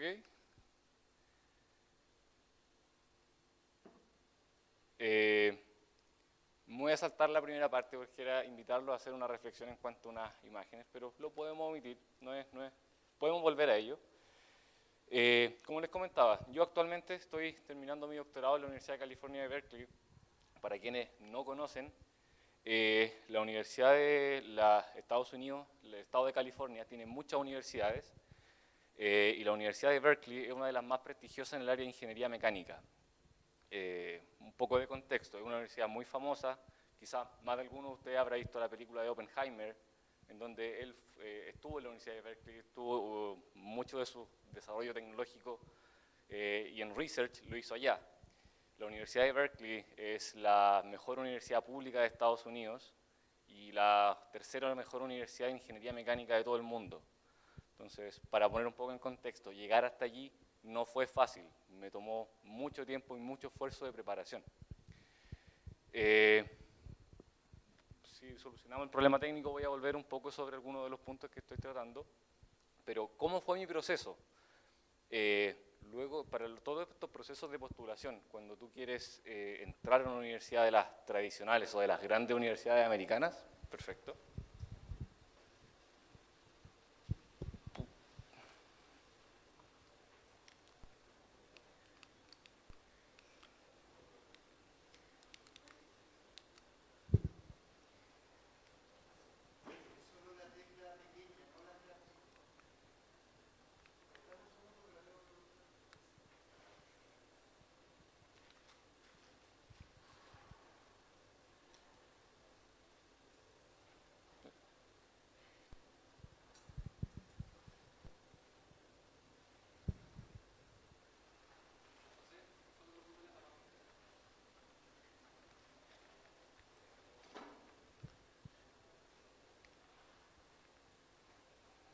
Ok, perfecto. Entonces, como les contaba, si pueden ver acá hay un montón de logos y cosas que son algunas famosas, otras no tan conocidas. Ya voy a ir indagando en esto un poco, voy a intentar mantenerme acotado el tiempo. ¿Cuál es el mensaje que les quiero entregar con esta presentación? Que el inglés hoy en día ya se transformó en una herramienta que es necesaria, es clave, ya no es opcional, pero a la vez, a pesar de ser algo tan crucial, también es una oportunidad para todos ustedes. Los quiero invitar a que piensen en algún personaje famoso o alguien a quien ustedes admiren o que ustedes tengan como un ídolo o un personaje a quien les gustaría ver en la calle y tomarse una foto. Idealmente alguien que no sea de habla hispana. Solamente alguien en mente. Si alguien lo quiere compartir, bienvenido. Aquí pusimos unos pequeños ejemplos de personas que son bastante conocidas, que cualquiera puede ver una de estas imágenes y tener una idea de quién es. Pero si notan algo en común, ninguno de ellos es inglés o británico, entonces su idioma nativo no es el inglés. Ahora, ¿qué es lo que pasa? Va a un caso hipotético en que tú quieres y tu ídolo famoso, la persona que tú quieres conocer, son todos ellos. ¿Qué es más conveniente? ¿Que tú te comuniques con ellos en inglés o que aprendas esos 4 idiomas por separado, además de tu lengua materna que es el español? No suena muy viable a no ser que te dediques a los idiomas, ¿cierto? Entonces, nuevamente, el inglés es una herramienta que es esencial para poder comunicarte con todos ellos. Ahora, Gonzalo nos comentaba el inglés como una herramienta esencial para su futuro laboral. Bajemos un poco el nivel de estrés a esto y pensemos si están de vacaciones. Magallanes, toda esta región es bastante turística y pensemos que quizá alguno de ellos viene acá y lo encuentran en la calle, lo encuentran en el supermercado. ¿Cómo se comunican con él? ¿Alguno de ustedes que sea fluente en japonés, en chino? Está difícil. No es imposible, pero es difícil. Entonces, ¿cuál es la carta? Comunicarse con todos ellos a la vez en inglés.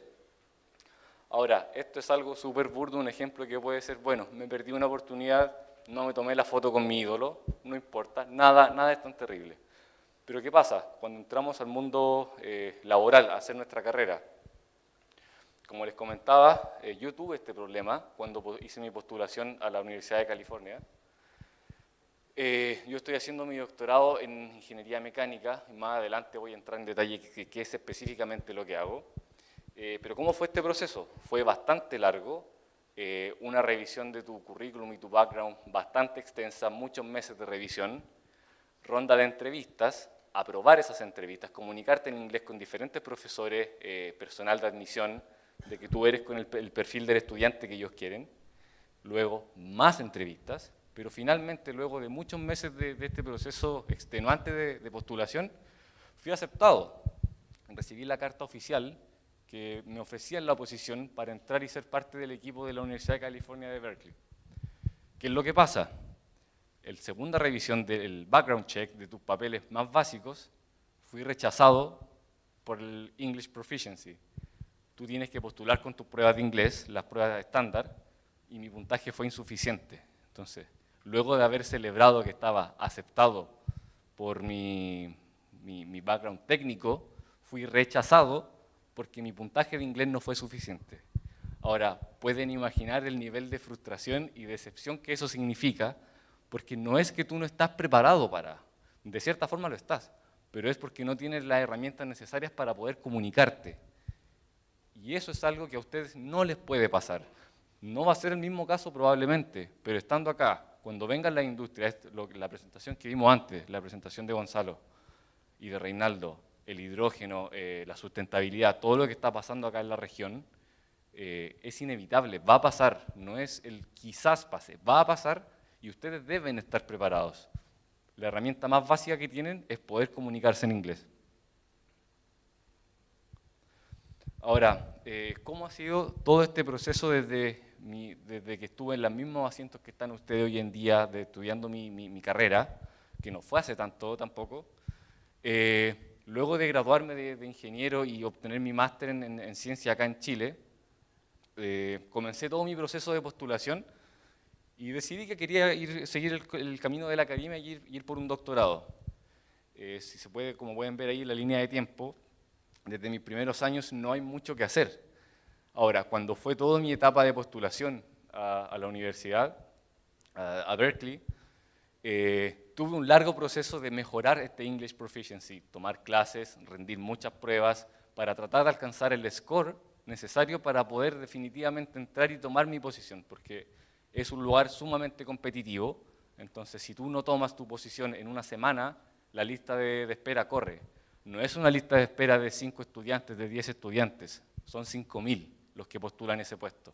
Entonces, si tú no cumples uno de los requisitos, la lista corre demasiado rápido. Entonces, fueron unos meses muy intensos de preparar todo lo necesario para dar la prueba de inglés una y otra y otra y otra vez hasta alcanzar el puntaje que necesitaba. Ahora, ¿qué es lo que pasó? Luego de obtener este English Proficiency y poder hacer todo lo que había soñado en mis años de estudiante, lo pude hacer solamente porque tuve las competencias necesarias básicas en inglés. Los pocos años que llevo de mi doctorado ya me ha permitido viajar a muchos lugares del mundo a hacer este tipo de cosas, presentar mi trabajo, que es lo que hago. He estado en Princeton trabajando con NASA en Cleveland, he podido viajar a Luxor, a Egipto, he estado haciendo presentaciones en Japón, en Tokio. Estas son solo algunas de las fotos de los lugares en los que he estado y no se pueden imaginar el mundo de diferencia que hay entre no poder comunicarte y poder comunicarte con todo el mundo.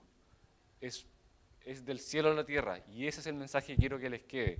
Más allá de ser solamente una necesidad o me quiero ir de vacaciones, es una necesidad que les va a llegar a la puerta, les va a tocar y les va a decir, ¿estás listo o no estás listo? Y esa es una respuesta que ustedes desde ya tienen que decir, sí, estoy listo. ¿Qué es lo que pasa? Con que hay que ser cuidadosos. Acá, el English Proficiency no es prepararse para un examen que lo pueden preparar en una semana. No se van a volver, lamentablemente, fluentes en inglés en una semana. Es un proceso más lento y un poco más tedioso. Entonces, el llamado es, háganlo desde hoy, porque el día de mañana puede ser demasiado tarde y pueden perder las oportunidades que yo casi perdí.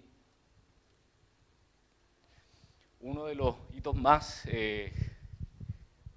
remarcables, podría decir, que me ha sucedido últimamente respecto a esto mismo, de poder comunicarme, sin ningún problema en inglés, es que tuve la oportunidad de ir a una charla y conocer a un astronauta que venía recién bajando de la Estación Espacial Internacional y poder conversar con él. Para lo que yo me dedico, es uno de los personajes más ilustres que hay en esta industria. Yo hago mi campo es ingeniería aeroespacial. Entonces, cuando tú estás en esto y conocer al top level a lo que tú puedes aspirar, es un sueño hecho realidad. Y solamente fue posible por poder comunicarme en inglés. Ahora, esta figura tiene muchas implicancias geométricas desde la ingeniería y se llama el arco de piedra. Y es una estructura bastante peculiar, en donde si tú remueves cualquiera de las piezas, la estructura colapsa. Lo que pasa con todo esto, con todo lo que ustedes quieren hacer con su carrera académica, profesional, van a tener muchas piedras que son importantes para su desarrollo. Una, para mí, en mi caso, para poder ser aceptado, fue contar con experiencia en investigación y tener un background técnico suficiente para poder afrontar las clases y los desafíos de una universidad de primer nivel. Pero siempre hay un elemento que se llama el keystone, que es la piedra que da el soporte a todo el resto de las otras habilidades. Y en nuestro caso, siempre va a ser el English Proficiency. ¿Por qué? Porque nuestra lengua materna no es el inglés, no es el idioma universal. Si nos queremos sumar al carro y poder acceder a las puertas que están abiertas para nosotros en todo el mundo, necesitamos tener las competencias básicas necesarias para poder comunicarnos en inglés. Entonces, ¿cuál es el mensaje que quiero que les quede o cómo cerrar? Como me pasó a mí, las oportunidades solo vienen para aquellos que están preparadas para tomarlas. Probablemente en mis años previos a entrar a Berkeley también tuve oportunidades, pero no tenía las competencias en inglés para poder tomarlas. Pero como les mostré acá, solamente el cambio de mejorar mi English Proficiency me abrió muchas oportunidades y las pude tomar y todo se hizo realidad. Entonces, el llamado de mi presentación en este pequeño speech es que por favor tomen estas oportunidades, estén preparados y van a poder tomarlas. Esto es inevitable, no es opcional. Eso, muchachos, espero que el mensaje les haya quedado claro. Si tienen cualquier pregunta o comentario, me parece que lo podemos ver después, en honor al tiempo. O alguna pregunta rápida que alguien... We can, yes. I don't know if you have any questions now. Anybody?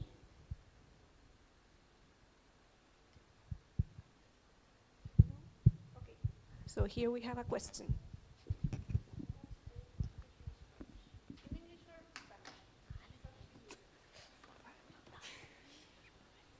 So I have a question about English. So, well, I study English pedagogy. How would you encourage in younger generations the use of English in case of these topics that you have been talking about the environmental issues and innovation? How would you encourage that to younger generations? Para continuar con la línea lo voy a responder en español, no sé, o prefiero en inglés, ¿sí? Si es que capté bien tu pregunta por el audio, algo que a mí me sirvió mucho es entender que el inglés es una herramienta transversal a todo. Yo no necesito estudiar inglés solamente porque quiero hacer esto. Como lo comentaba al principio, el llamado. Cual sea tu tópico. ¿Quieres irte de vacaciones a algún lugar que te interese? Y te vas a tener que comunicar probablemente con personas que son de diferentes nacionalidades. Todos tienen diferentes acentos, diferentes modismos. Entonces, algo que es transversal a todo es tener unas habilidades básicas y competencias básicas de inglés, y eso te abre puertas para lo que sea que tú quieras hacer. En mi caso particular, lo que me ayudó fue entender cuál era mi motivación, por qué quería yo aprender inglés. Mi motivación puede ser diferente a la tuya y a la de ellos. Mi perspectiva es, encuentra lo que a ti te mueve y relaciónalo a cómo el inglés te puede acercar un paso más adelante. Quizás la respuesta no es tan evidente, pero sí está. No sé si responde un poco a tu pregunta. Sí. Gracias. Okay, thank you very much. So I don't know if you have any other questions here? No? No? Okay, thank you very much. So then you will have the opportunity to ask other questions. Yeah, so we still have some presentations to see. And now we have another presentation, which is virtual, as you can see. Now we have Franziska Fassbender. Yeah. So to introduce the presenter now, she is, sorry, I cannot read very well. Yes. Yeah, so we are going to see a project that she is leading right now, as far as I know, in Germany. Yes, so there you can see the presentation's name is Brain Energy Park Jülich Innovation. I start ups. Sorry, I cannot read very well, but that's okay. Franziska, are you ready? Can you listen to us? Can you hear me? Yes, I can hear you very well. How about you? Okay. Yes? I can hear you, so Okay. if you want, I can start. Okay, very good. Thank you very much. I don't know if it's okay. Gonzalo, can you see? If you have any problem with listening or watching, so Is it please okay? let me know. I Yes. will just start.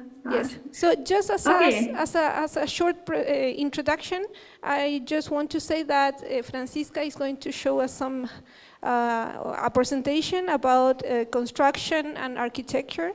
So I hope you like it, because it's a very interesting thing to see and to know. So thank you very much for being here, and now we are all ears. Okay, perfect. So I will start. And welcome to the Brain Energy Park Jülich. And thank you for letting me introduce the Brain Energy Park to you today. And special thanks to Carolina and Gonzalo. I'm looking forward to your questions in the Q&A and thoughts about the topic I'm presenting you. So yeah, let me know afterwards. I'm Franziska, and my slides don't work now. I'm Franziska, and I work as a team leader for the architecture and construction team and as a project leader for the construction of the Innovation and Startup Center Brain Energy Hub at the Brain Energy Park Jülich. And I studied architecture in Aachen, what is in Germany, and in Valparaiso, where I got to know Gonzalo and this beautiful country. And I've been working at Brain Energy Park for 3.5 years now. And first of all, I will show you where I am right now. I will take you to the Rhinish lignite mining area. After that, I will explain the changes the region is currently undergoing, the challenges this brings with it, and the role the Brain Energy Park Jülich takes in this process. So in this context, I will introduce you to 3 important projects at the Brain Energy Park, and in particular, the project that Carolina already named around the Innovation and Startup Center Brain Energy Hub, which I am currently managing. So let me show you. Jülich is located in the west of Germany, in the middle of the so-called Rhinish brown coal area between Aachen, Cologne, and Mönchengladbach. And it is surrounded by several lignite mines, including the Hambach open pit mine, Europe's largest and 400-meter deep lignite mine. The open pit mine Hambach, as you can see on the picture, it covers a really big area of 4,300 hectares and is thus larger than 6,000 soccer fields. So the cuts into nature are insane and massive. And since 1984, lignite has been mined here by the company RWE in order to produce energy from it. So a part of the mines all around. Jülich is also known for the diverse research landscape. Some of the largest research institutions in Germany are located here. And a little fun fact, Jülich has the highest researcher density per inhabitant. And right now, the government's goal is to phase out coal-fired power generation and switch to renewable energies in order to protect the climate. So this makes a structural change in the region necessary. So however, thousands of jobs will be lost in this process, and the region will undergo lasting and really massive change. So there are a lot of questions right now. So what happens to a huge hole in the ground? How can new jobs be created? And we are dealing with some aspects of these questions here at the Brain Energy Park as part of various structural change projects, which I present to you in the course of my talk. So this shows where the Brain Energy Park is located. It's in the middle of the lignite mining area, as I already told, and it's surrounded by 3 big open pit mines, called Garzweiler, Hambach, and as you can see here, the gray ones. And we're really in the middle. So the Brain Energy Park Jülich is an innovative science and business park, and our long-term goal is to create 4,000 new jobs here by actively shaping the energy transition and the structural change. The focus topics of the park are renewable energies. We also have some hydrogen and electrolysis projects located in the park, bioeconomy, and digitalization. And companies that settle in the Brain Energy Park should reflect on some of these focus topics or work with their company on or with innovative technologies. In addition, one of the most important goals at Brain Energy Park is to build up and establish an innovation ecosystem and promote technology transfer. That means we work together with our community and network of research institutes to ensure that their knowledge and innovations and new technologies are transferred from research into practice and are developed into a business, so that this in turn creates jobs and value. And we want to implement this process in our startup centers, the Brain Energy Hub and the Startup Village NOE, which are currently under construction. And in order to realize these tasks, Brain Energy Park Jülich has these 3 projects, which I'm now introducing. The first project revolves around the park's own highly innovative energy system, which was developed by a team of engineers, especially for the Brain Energy Park. And it generates up to 95% less CO2 than standalone heat pumps. And the project around the energy system will be implemented in the coming months. So it works very roughly like this. I'm not an engineer, I am only an architect. The red line is the power grid. The blue line is the cold heat network, the so-called LOEX network, which works on 12 degrees Celsius. And in winter, the heat pumps take the heat from the LOEX network and pump the heat to a higher temperature level for heating. And in summer, the cold heat network can cool the buildings. And why do we use the LOEX network? We collect the waste heat, the off heat from the industrial operations at Brain Energy Park, Jülich, and the grid gets CO2-free electricity from PV and wind energy, which are both renewable sources most of the year. And this means the heat pumps run on CO2-free electricity most of the time. The energy system powers the entire Brain Energy Park, and the goal is to connect all settlers over there in the park to the system and thus create a largely CO2-free energy system in the innovation business park. Another project is complementing the energy system at the Brain Energy Hub, and I've been in charge of this project since the beginning. And we are currently working to start the first steps of construction this year. We received funding of the government in the first step in an amount of around 17 million euros. The Brain Energy Hub Innovation and Startup Center is the centerpiece and lighthouse project at the Brain Energy Park. And to determine the design for the building, we launched an architectural competition in 2021, and the winner was a large planning team around the architectural office Hen from Berlin. And this is what the building looks like right now. And here you can see the site plan of the entire Brain Energy Park. It's an already developed area of about 52 hectares in size. The Brain Energy Hub is located as an orientation information point in the center of the park for the entire community, in the middle of the core area, which is lined out in blue, the so-called Brain Energy Village, where particularly highly innovative companies will settle. And the building is embedded in an ensemble of 3 parts. The first part of the building itself, the historic meadow orchard on the left side, which is named number 2, and the lake in the park, which is number 3. So here are some facts about it. It is used as an innovation and startup center, and its outstanding design makes it a unique and recognizable symbol for the structural change in the Rhineland region. And the building offers space for around 300 workplaces on an area of about 10,000 square meters of area. It serves also as an interface between politics, economy, science, and society. In addition to a flexible floor plan, the building is above all designed for communication between the users, and the Brainergy Hub benefits from the exchange between its diverse user groups. This is intended to promote creativity, innovation, and the development of ideas.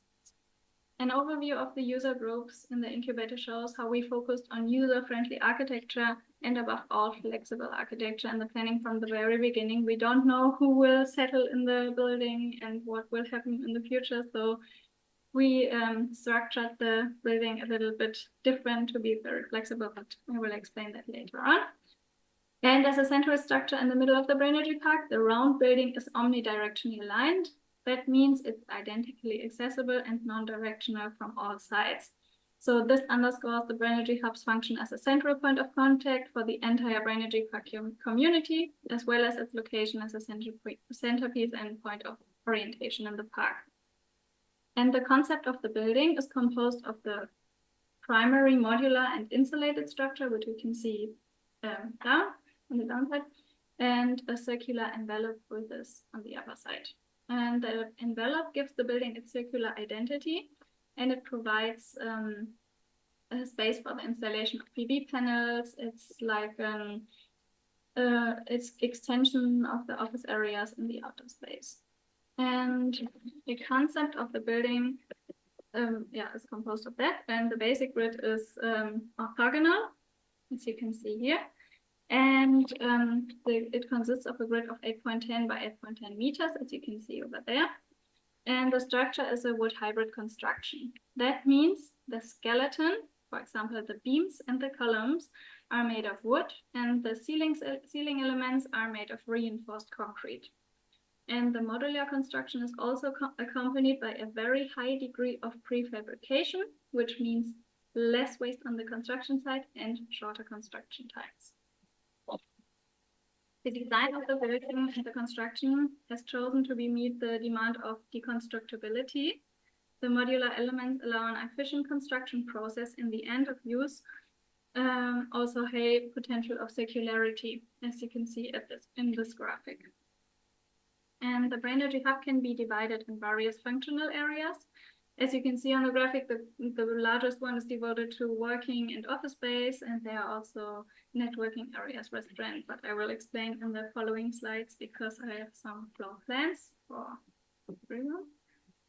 So here's the main entrance on the ground floor. You can see the foyer, and the main entrance are located here. And from there on the left side, you can see the restaurant. On the right side, there are management offices, a bicycle garage. And if you go straight on in the foyer, you can see the conference and the pitch area. And the entrance access fluidly connects the outdoor space and the indoor space. So this is one rendering of the foyer and the restaurant. And now the first and the second floor. They consist each of 4 office modules. As you can see on the right side, the 4 modules are arranged in the windmill principle. And each module consists of a networking area, an open space area, and individual and group offices. And they are provided with daylight via 4 planted atriums, green ones. In each module, the structural and technical grid is designed in such a way that walls and rooms can be easily modified. As you can see, the red lines, I don't know if you see them, but I hope. And like this, the building can be adapted to changing conditions. The graphic shows how flexibly walls can be removed and added, and how in this way we can build new room configurations and meet new user needs at short notice. this is what a standard office could look like, but we are still in the planning process a little bit, so it might look different in the end. The building concept is completed by the technical areas in the basement and an event room with a roof terrace overlooking the lake on the 3rd floor. The building has the standard of an energy efficiency 40 building. I don't know if this exists in Chile, but here it's a very good standard, and the building energy concept provides for the following. The supply of heating and cooling works via the almost CO2-free LOX energy system, which is in the whole park. And there's a heat pump as an interface in the basement to the LOX network, as well as heating and cooling shades in the office areas. And the PV system on the roof has an output of 364 kilowatt peak and a battery storage to balance the output. The ventilation is decentralized in the office areas and centralized in the bigger areas like the conference and the restaurant area. It has also a heat recovery. And for climatization, there's a night ventilation to support the air conditioning on the hot days. And the building overall has an intelligent building automation that optimizes the building in the areas of ventilation, heating, cooling, and daylight. And the advantage of the whole technical concept is that it's easy to zone, what means that users can control their comfort individually zone by zone. And as the goal is to complete the construction of the building in the end of 2026, we know that's all a lot of time away.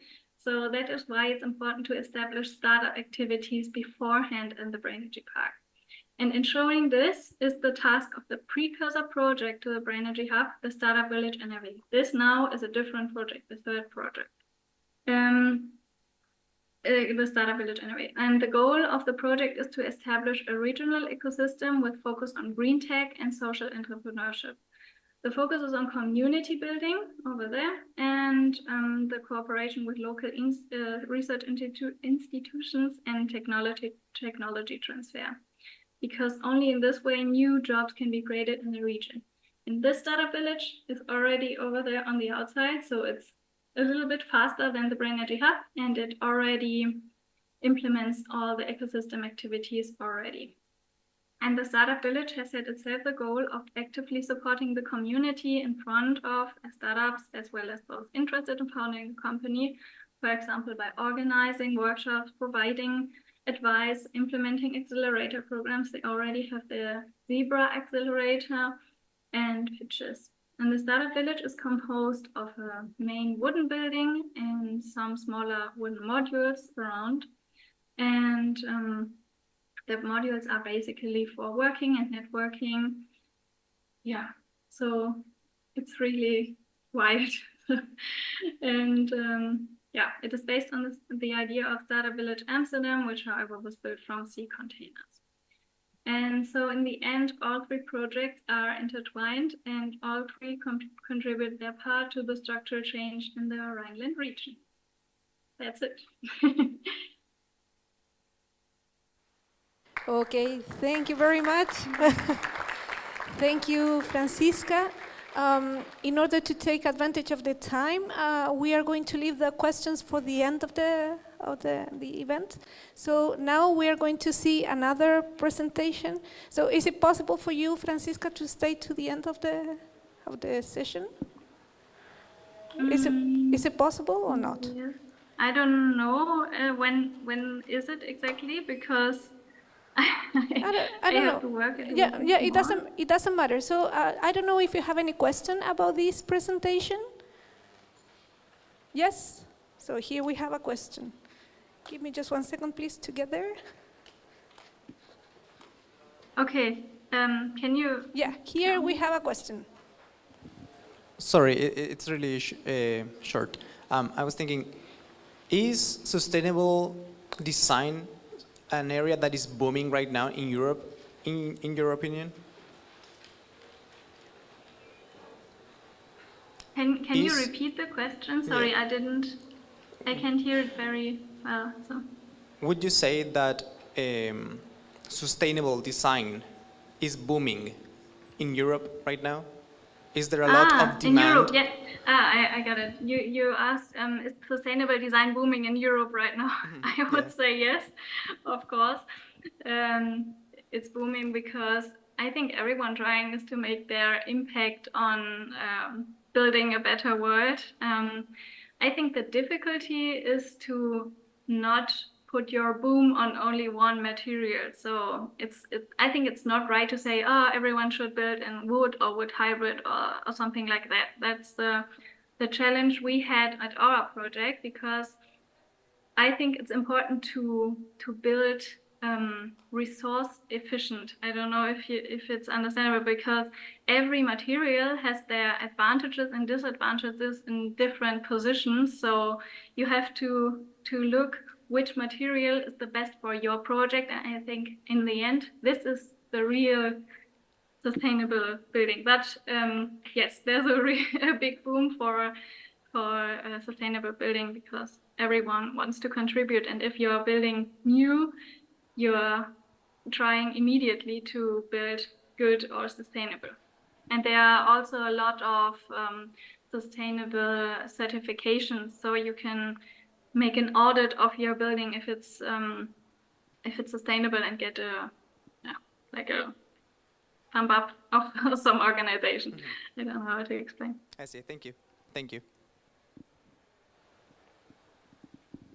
Okay, thank you very much. Do you have any other questions? No? Yes, no? Okay, Francisca, thank you very much for your presentation. Bye, and have fun. Bye-bye. Thank you very much. So now the next presenter is from home. So this is part of our university. He is member of the mechanical engineering department.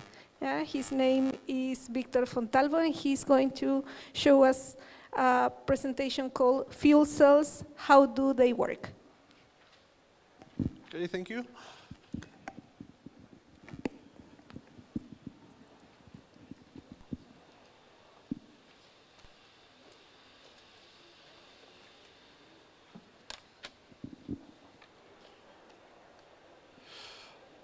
Okay, well, hi, I'm the local player, but I'm also Colombian, so not so local, but also local. I will thank the opportunity to practice again, the opportunity to practice my English. I had quite a bit of time without speaking in English to an auditorium. And it's also a moment where you feel like a bit nervous. And you will feel it if you try, if you have the opportunity to speak, but you have to do it. That's what I always say. You need to go to the front and try to speak. It's like when your professor asks, hey, you need to go to the whiteboard and explain something. Well, professor also feels the same. Fuel cells. What are they? How do they work? Why I'm talking about fuel cells? Well, mainly because we are talking a lot in Punta Arenas about hydrogen. Have any of you heard something about hydrogen? Your professor has told you something about this new industry on Magallanes? Raise the hand who hasn't never listened anything about hydrogen here in Magallanes. Okay, no one. So all of you have listened a little bit. So what do fuel cells have to do with hydrogen? Well, they are some quite special equipment that I would like to talk about with you today. I had prepared some Mentimeter, some interactive questions, but I understand there are some technical issues. But in one word, when you hear renewable energy, what do you think? In one word. Anytime you hear about renewable energy, what do you think? I would like to hear 3 students or professors. It's okay.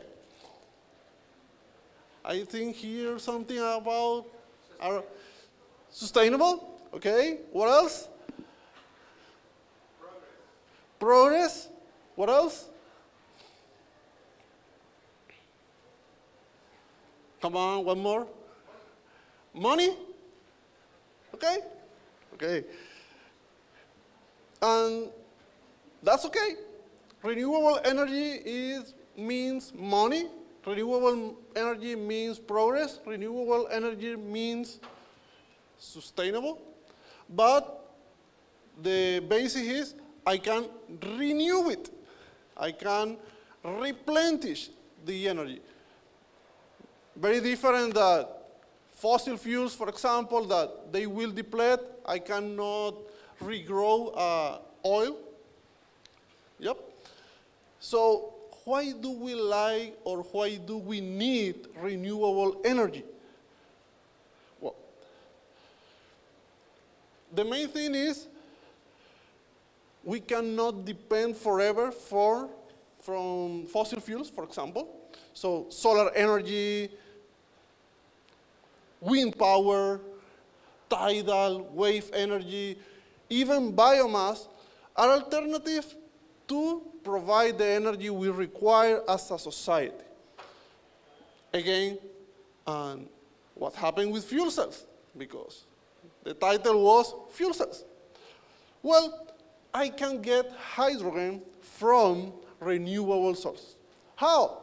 I can use electrolysis to produce what we call green hydrogen. Have you heard about green hydrogen? Or have you heard about the colors of hydrogen? Anyone? When we talk about green hydrogen, we are talking about one specific way to produce hydrogen. Not every hydrogen is green because we have many ways to get it.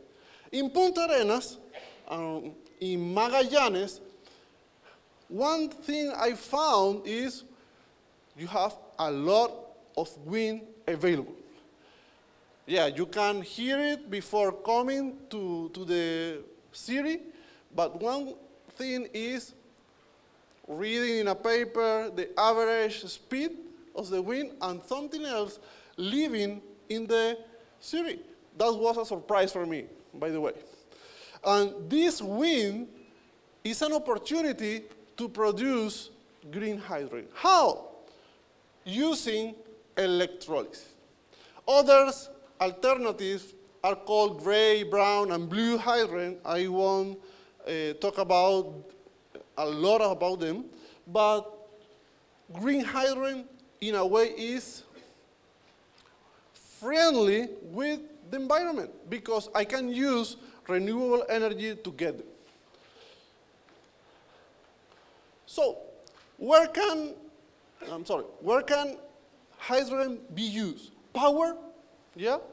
Why do we need hydrogen? Because I can storage energy, I can power, and that's why we are here talking about fuel cells.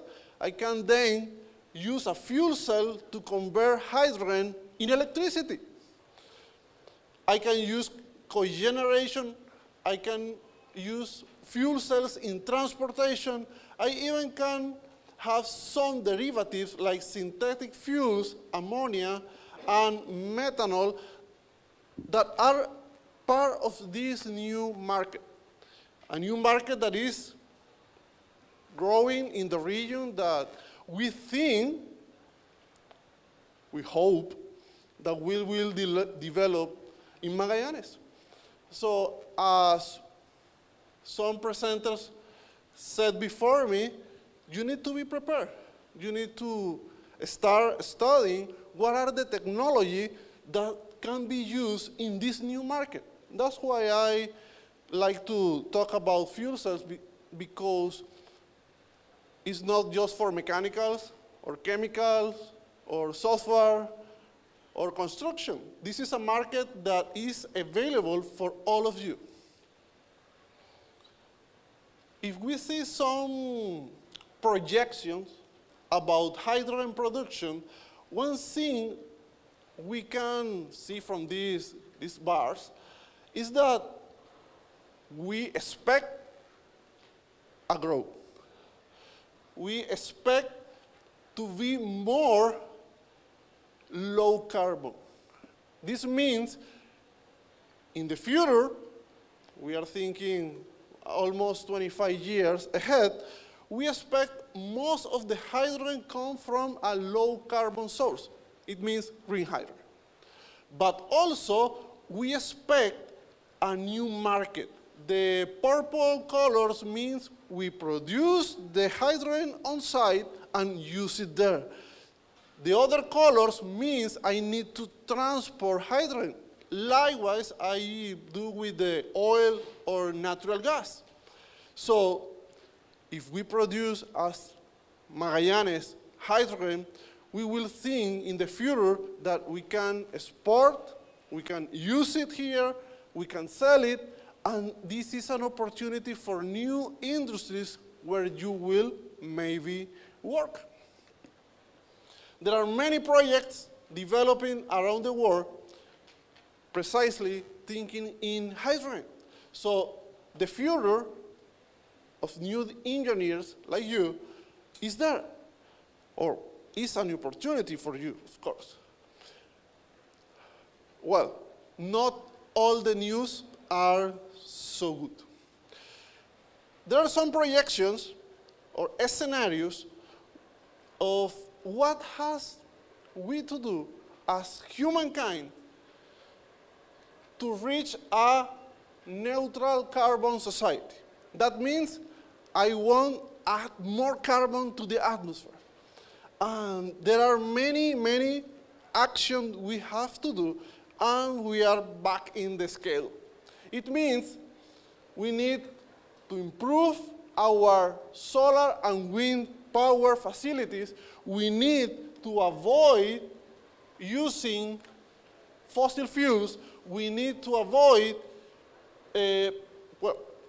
we need to increase net zero emissions electricity. Fuel cells can be used for that. And we need to improve efficiency. So, second question.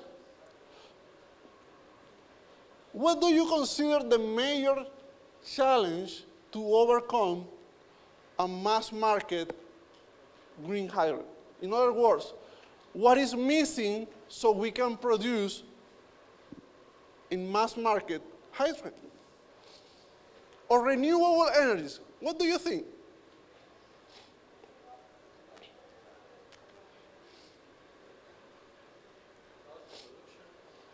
Cost? Okay, that's one. Another?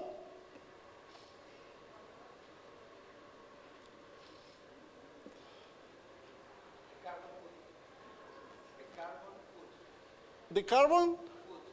Food? What means? The carbon footprint. Yeah. What else?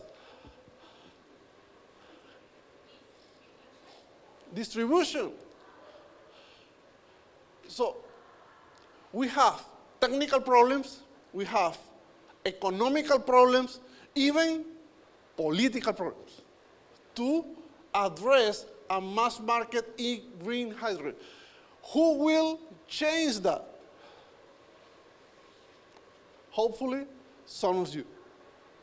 Hopefully, you can address some of that problems. So this is a fuel cell, finally.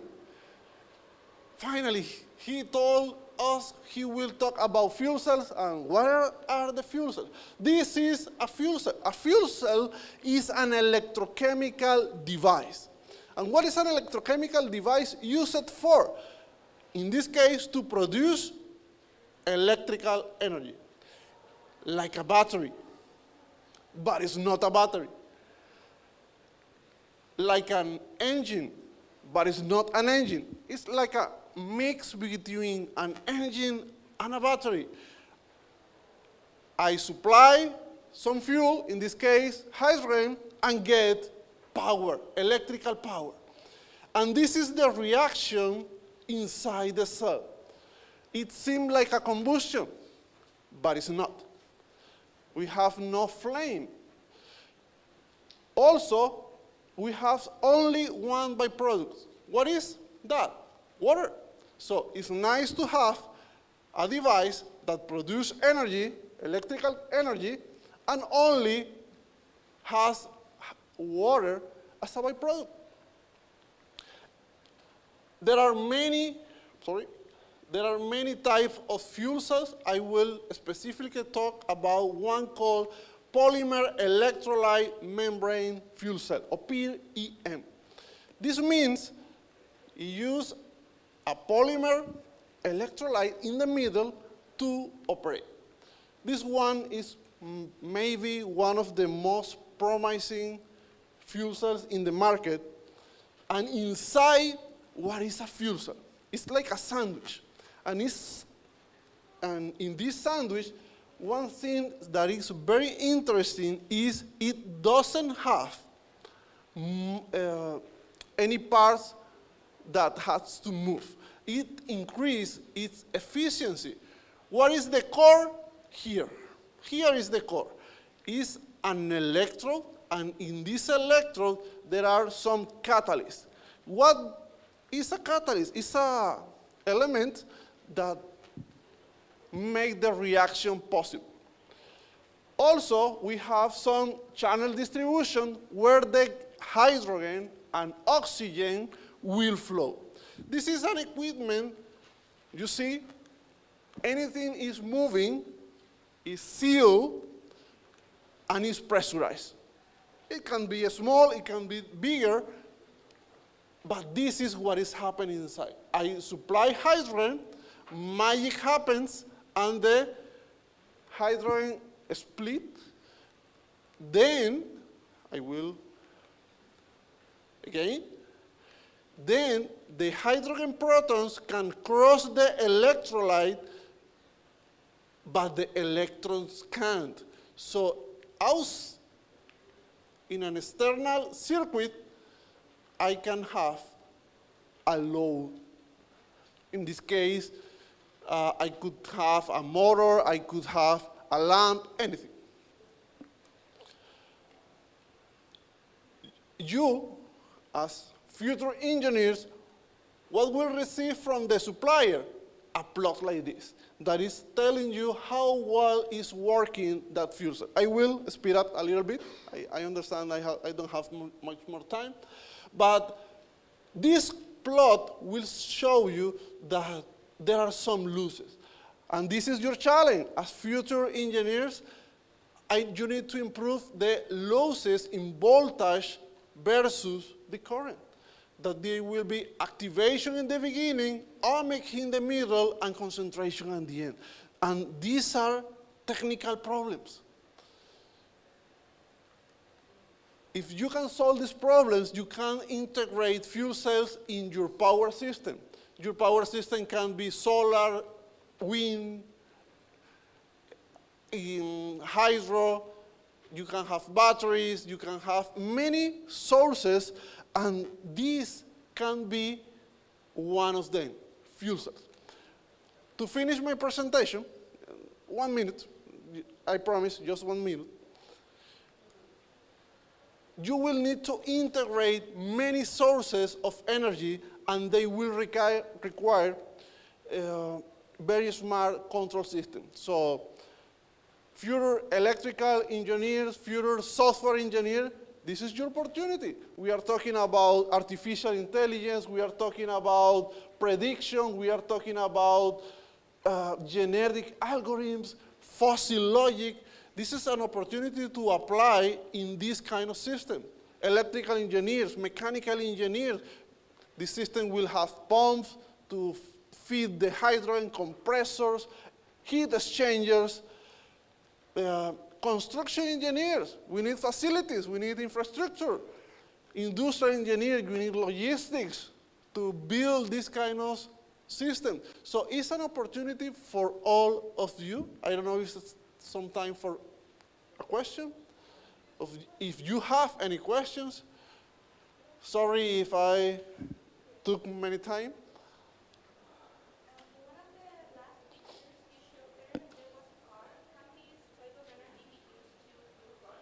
Excuse me?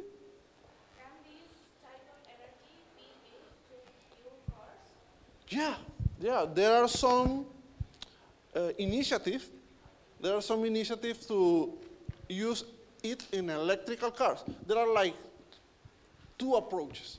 I use batteries in an electrical car, or I use hydrogen to power a fuel cell and move the car. And the electrical cars using batteries has some advantage, but also have some challenge. Also, hydrogen cars. But yes, it's possible. It's possible to use fuel cells to power the device. Also? Okay, yes. Do you have any other questions? No? Okay. Okay, okay, Victor, thank you very much. Sorry, if you have any other question, Yes, or you please. need to talk a little bit more about fuel cells, this is my email. In the mechanical department, you will find me. Thank you very much. Thank you. So you can you can clap your hands. Thank you very much for your presentation, Victor. It was a very interesting presentation, of course. And now I would like to invite you to a delicious coffee break. And then please come back because we still have some interesting presentations to see. We are going to have 20 minutes for the coffee break. Okay? Thank you very much and see you then.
escuchan? ¿Sí? Welcome back. Now we're going with the next slot of our presentations, and I would like to start to introduce the topic that we're going to be talking about. First of all, do you know what is NASA? What does this stand for? Some ideas? Yes? No? Well, NASA is the Aerospace and Aeronautics Administration that is with the main facility in the US. And they are like the official organization that is controlling everything that is happening out of space. So in these next few presentations, we're going to be talking about what are the next steps on the NASA project. So just for you to know, during the next 5, 10, 15, and 20 years, the aerospace exploration is looking to build a hub into the moon so we can send humans there again. And then the next step is going to be using the moon as a hub, as a temporary space, so we can jump into Mars. So the first step is to build like a lunar base where the astronaut can live for a longer period, and then we can move on to the Mars mission.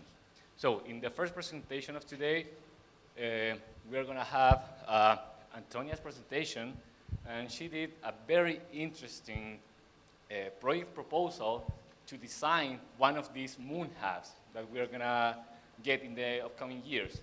So I'm going to leave you with her, and then I'm going to go with my presentation that is going to be going into more details about this topic that is moon exploration and aerospace exploration. So please receive to Antonia.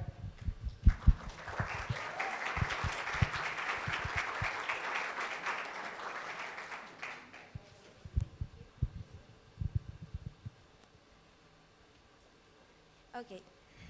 Hello, everyone. My name is Antonia Kovacevic, and I'm a student of third year's high school in the British School. And today I will present the project that will take me to NASA this winter. More specifically, it is a space camp organized by NASA in Huntsville, Alabama.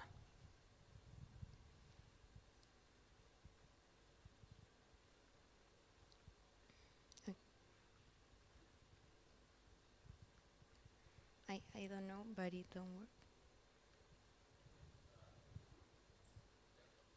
work. There it is. First, we have the table of contents. That is a quick overview of what I will address through the presentation. First, an introduction in which I will explain the Endeavor Scholarship Challenge, that is the contest that I won to go to this space camp.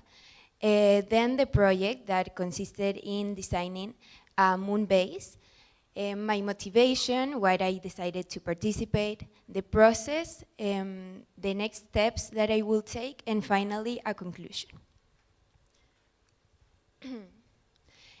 First, what is All-Warden Endeavor Scholarship? It is a program that was launched in 2019 by Kalman Foundation. It was inspired by All-Warden, who was an astronaut of Apollo 15 and an advocate for STEM education.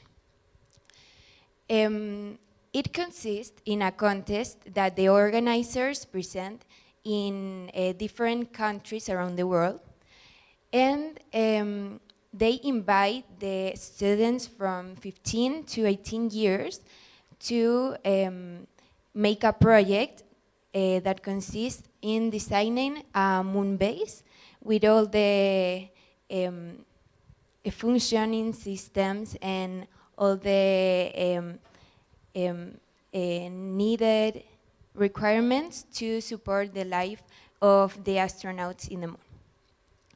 And the 4 best projects of each country are selected to go to the space camp of NASA in Huntsville, Alabama.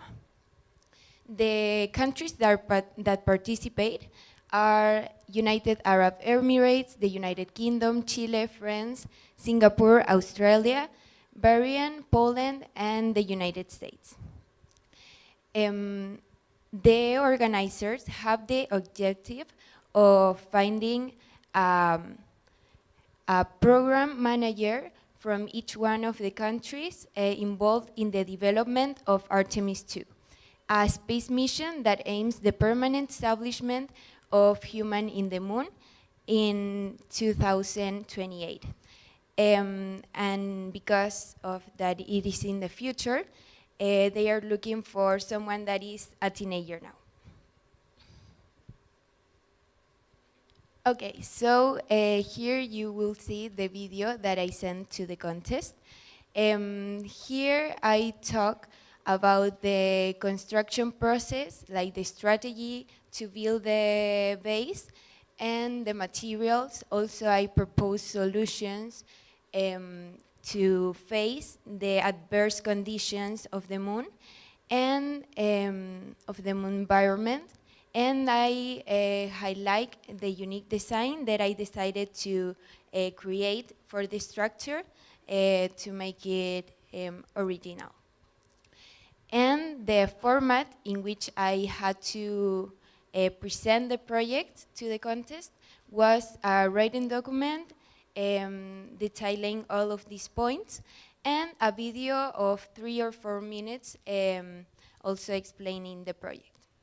So now I will see if we can see the video. Oh. Can you put play to the video from there, or? Yeah.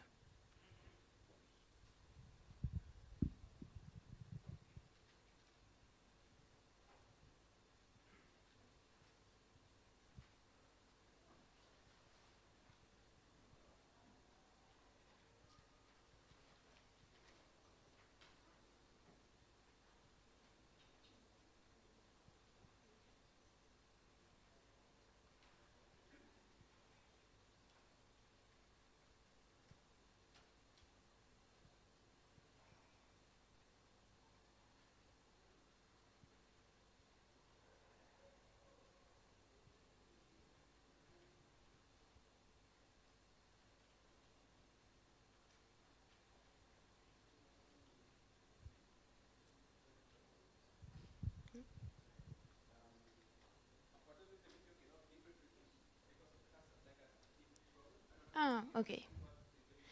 No, I can summarize what it says, more or less. Okay, in this video, I explain all the information that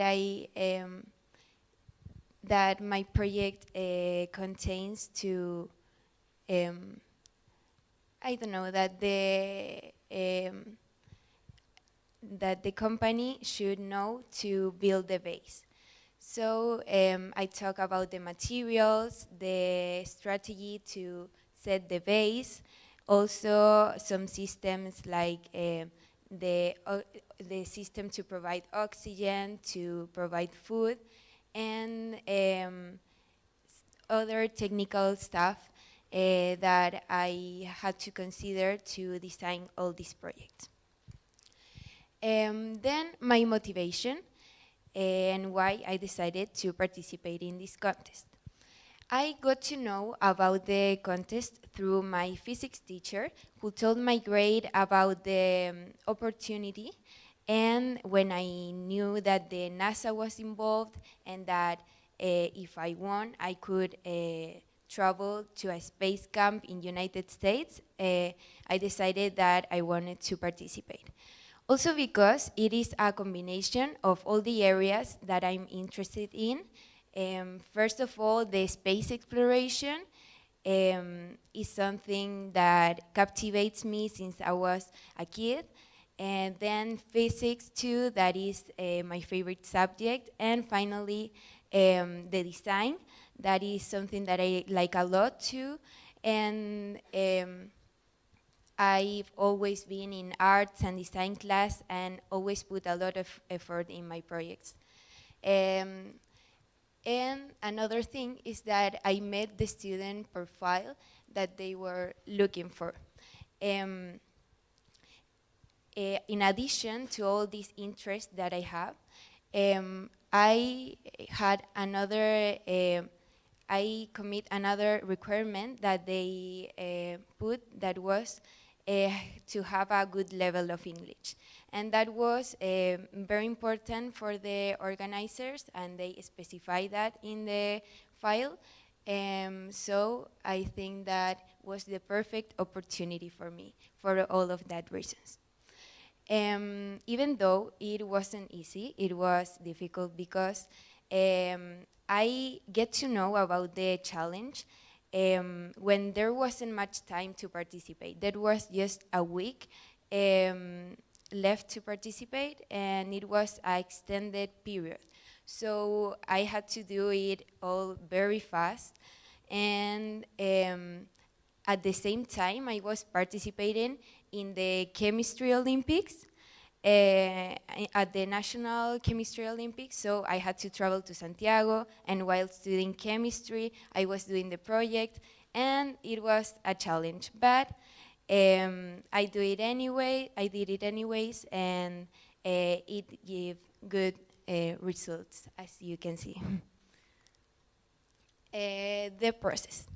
I first started with an investigation phase in which I focused in the hard and adverse conditions of the moon environment that I had to take in account to build the base. For example, the lack of oxygen, the gravity, the extreme temperatures, the pressure, and how would they get the food, and different points that were very important. And then I looked for some other projects that companies are currently developing with the same objective of establishing in the moon. And I could take ideas from that and complement it with my own solutions.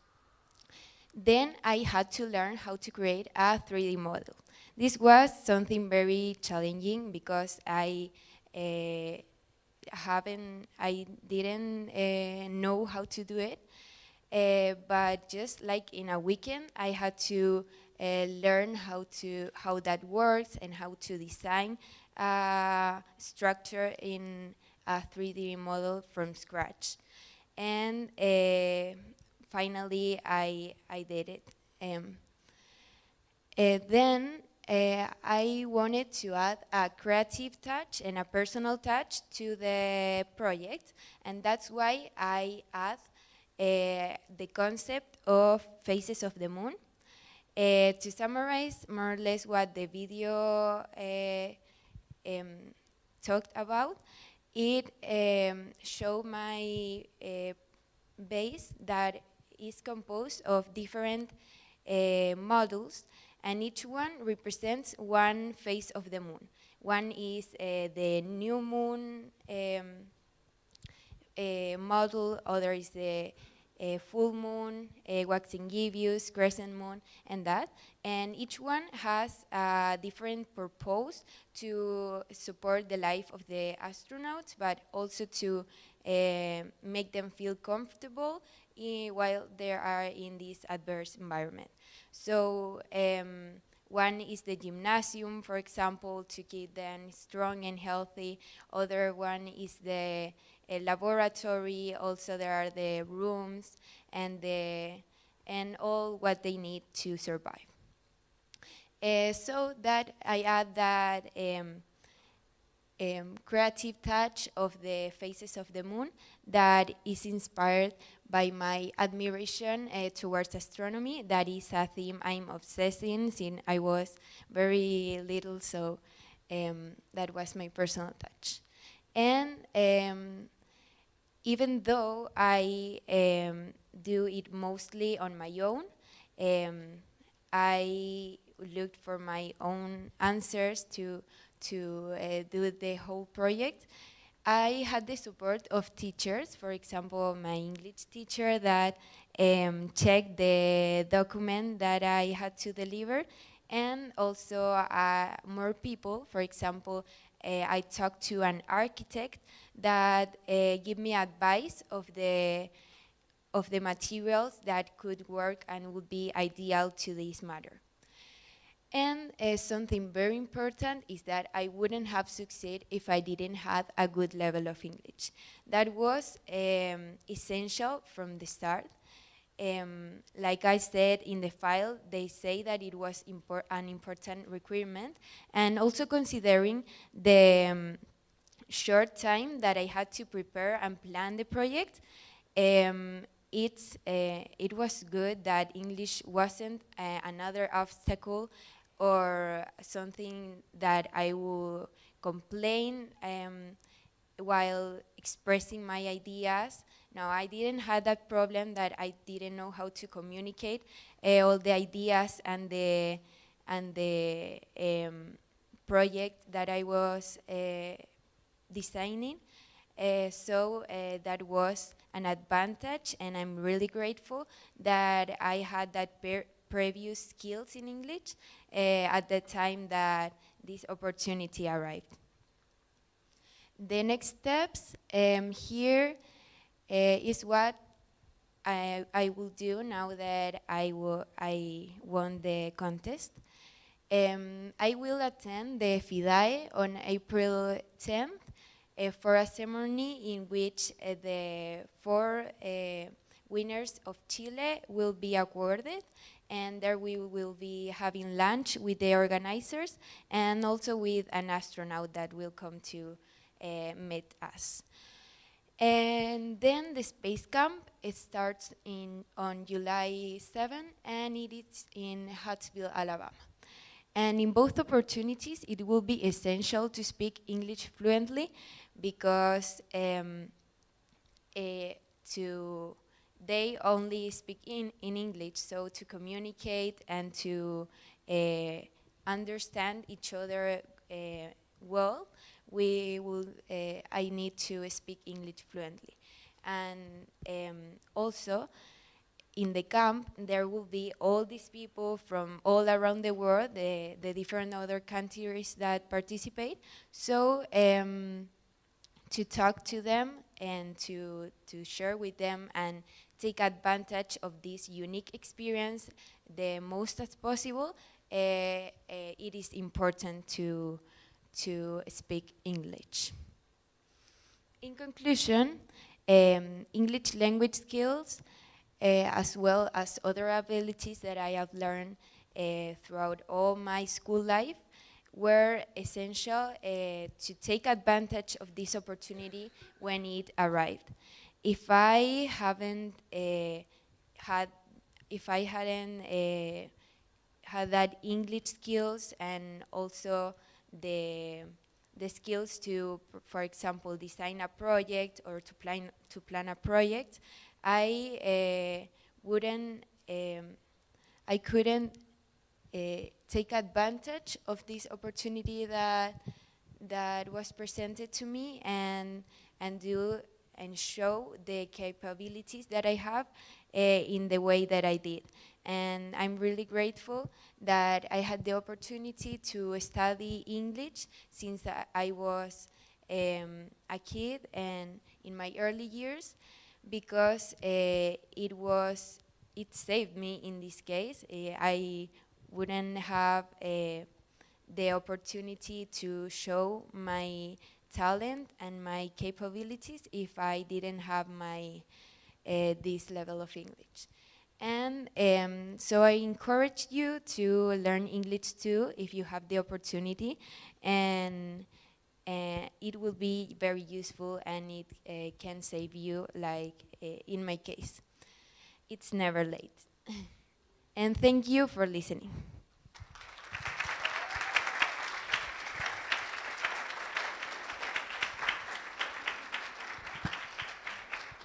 I don't know if you have any questions or comments or something that you want to add. Yes, there. Well, first, thank you for the presentation.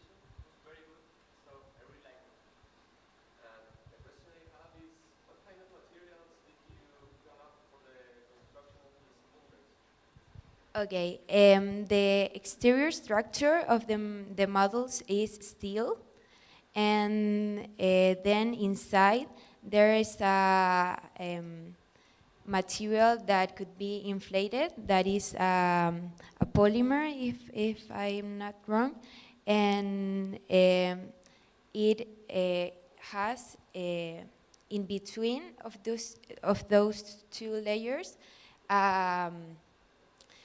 a space that is filled with an isolating material, so it will be better to keep a good temperature in the inside of the models.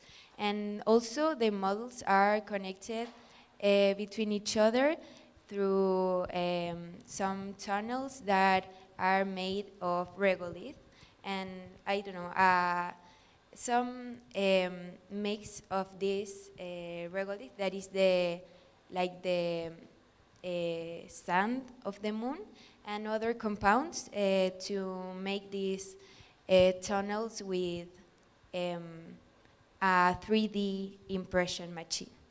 And that's basically the materials. Okay, do you have any other questions?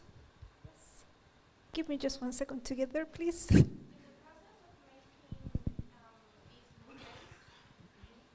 was for you the biggest challenge, the toughest part to build or find out what material should be used? Yes, I think the biggest challenge that I had to face was first the short period that I had to do the whole thing. I was thinking constantly in doing this and in continuing with the project while doing other things, because it was about to last the time of participation, so that was hard. But also, I think that something that was very difficult was to learn how to do a 3D model, just like in a weekend.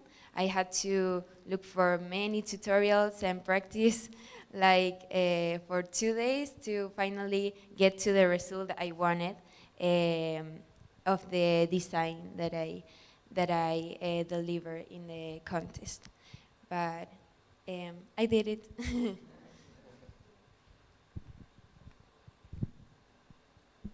I have another question. It's regarding the artificial gravity for the moon base. How did you come up with that process of developing that artificial gravity? Okay, in that case, specifically the gravity is a point that I didn't address in the project, but I focused in other strategies to sustain the life of the astronauts. For example, the form of the domes of the models, I say, are like domes, and that is important for the oxygen to have a good distribution, and also to keep a good level of pressure.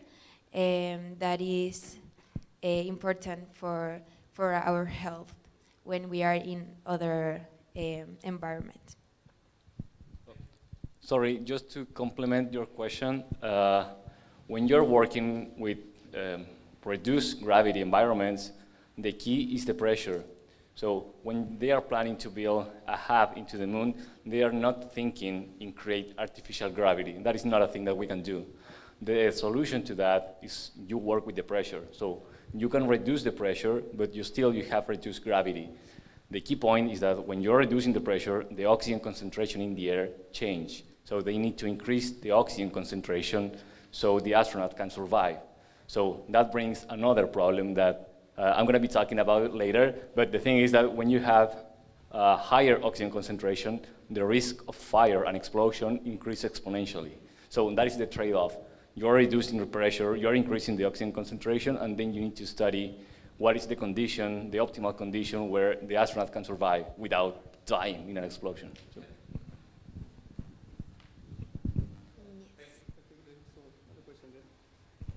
Okay, there is another question here. Give me just 1 second, please.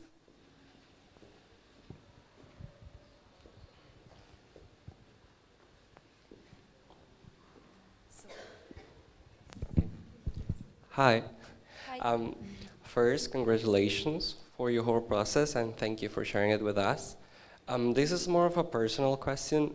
Considering the short time that you had, how did you feel and your family when you heard the news that you won? How was it, as in a personal level? Were you like having lunch and then you had an email that said, "Oh, you won"? How, or I don't know. Yeah. First, I received an email for the organizers 2 weeks after sending the project, and it said that I was between the 6 finalists of the contest, and then that I will have to meet in a meeting, a virtual meeting with the organizers for them to know me and see if I have the profile that they were looking for in the student. So I had that meeting and I prepared because all of this was in English, so I wanted to impress them and be sure that I could show who I was and why I should go to the space camp. And then when I met them, they liked me and said that I was finally a candidate to go to the space camp. And they selected me and 3 other girls from different parts of Chile. And I don't know, it was very, very, very exciting. I was with my dad in that moment, and I ran to tell him, and we were very happy. And that.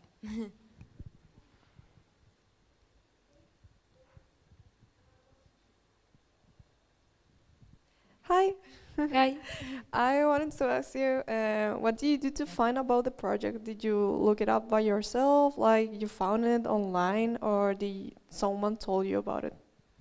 I found about the project because my physics teacher told us about it.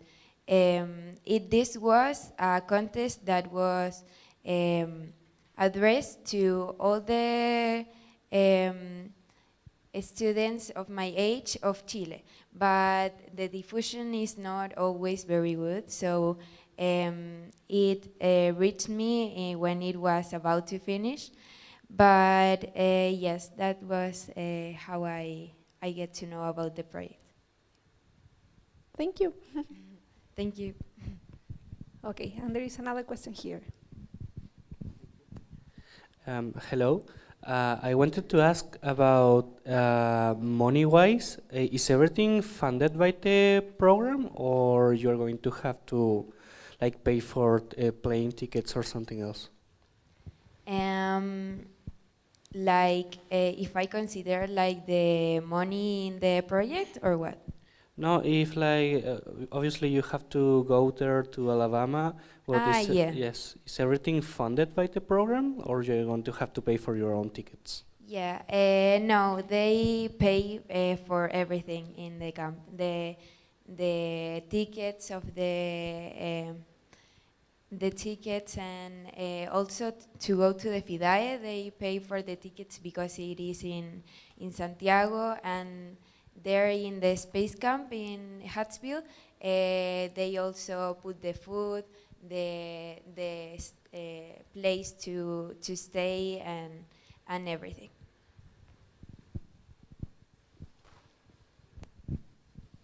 Okay, so there is another question here.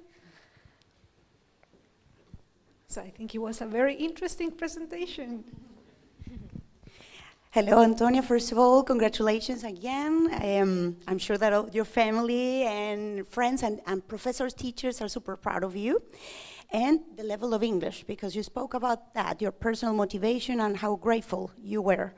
So, because there are a lot of students here for future teachers improving their English. So, first of all, two questions. First, what would you say, what would you say is the importance of English nowadays for the world, for the future generations like you? And the other, maybe you can recommend how to improve the different skills in English for students. Yes. No, first of all, according to the first question, I think English is very important. It is essential, like, for the communication now that the world is so, like, the globalization and that. So it is essential to communicate and to develop better as a professional. And I think to improve the skills of English, something that helped me very much was to have a conversation classes of English.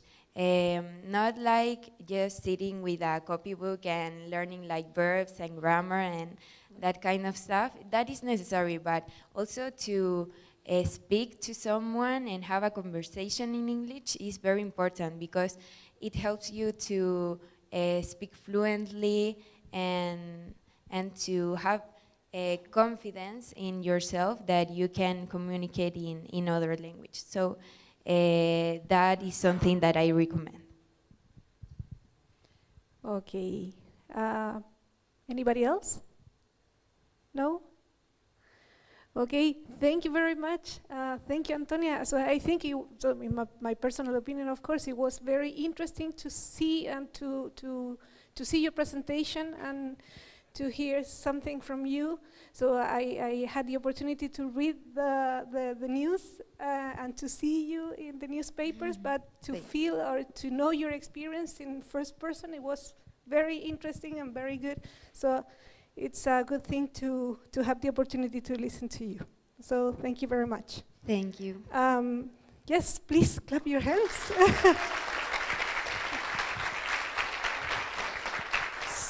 So now we are going to continue with another presentation, which is is related to what you have heard. So we are going to see Jose again. Yeah. So maybe, Jose, not all of you could listen to your profile, so maybe you can talk about yourself and to say something. Thank you very much.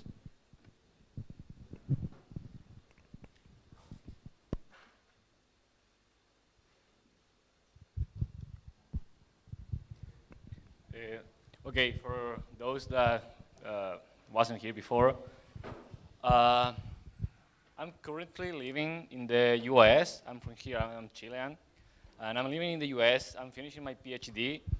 And now, after a long journey that I presented you before, I'm working for NASA. And I'm working a very different set of projects.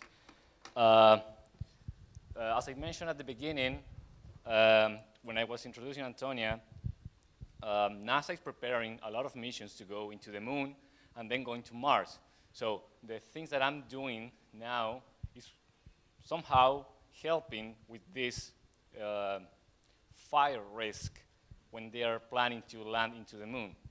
So one way to see it is that I'm working for NASA, I'm doing aerospace applications, and my major field is fire safety in aerospace applications. That will be like one way to say it.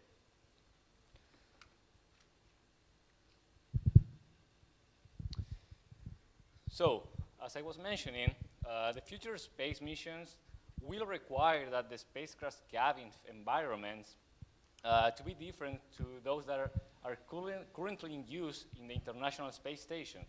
For those that don't know what is this, is the spaceship that is in orbit around the Earth, and there's where the astronauts are living for a longer period.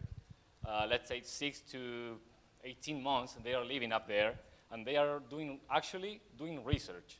They are running experiments, they are testing new materials, they are doing biology research, or in my case, fire research. One of the highlights that is happening, like at this moment, the astronauts are running experiments for my research at this specific moment. Just a side note. So NASA is planning to use these cabins with different ambient conditions.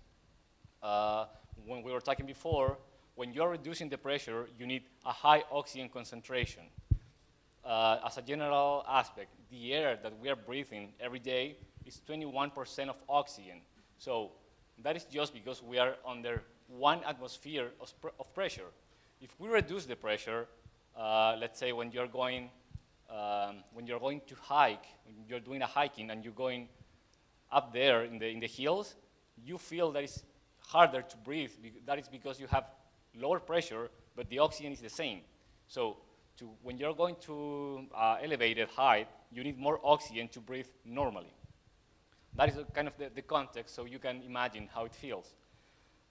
All of these artificial environments are called a space exploration atmosphere, and that is just saying that we are recreating artificial conditions when we are changing some conditions, like the external heating that we receive, the oxygen concentration of the environment, and the pressure that we are under to.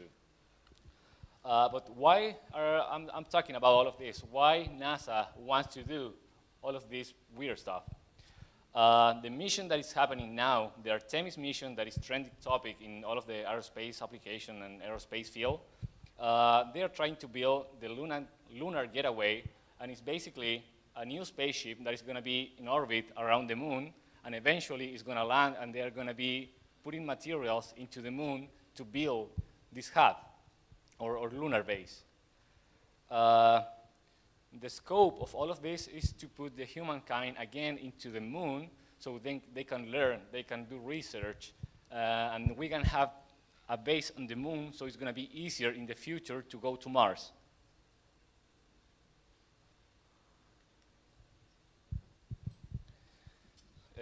So, as I was saying, the scope or the goal of this getaway is to be a communication hub, to do research, and to be the home of the astronaut for a long period of time. So the main concern that we have as researchers is to ensure that the astronauts are going to be safe up there. Just to put into a context how big is this project, working on the Artemis mission, all of the aerospace agencies around the world are participating on this. We have NASA, that is the National Aero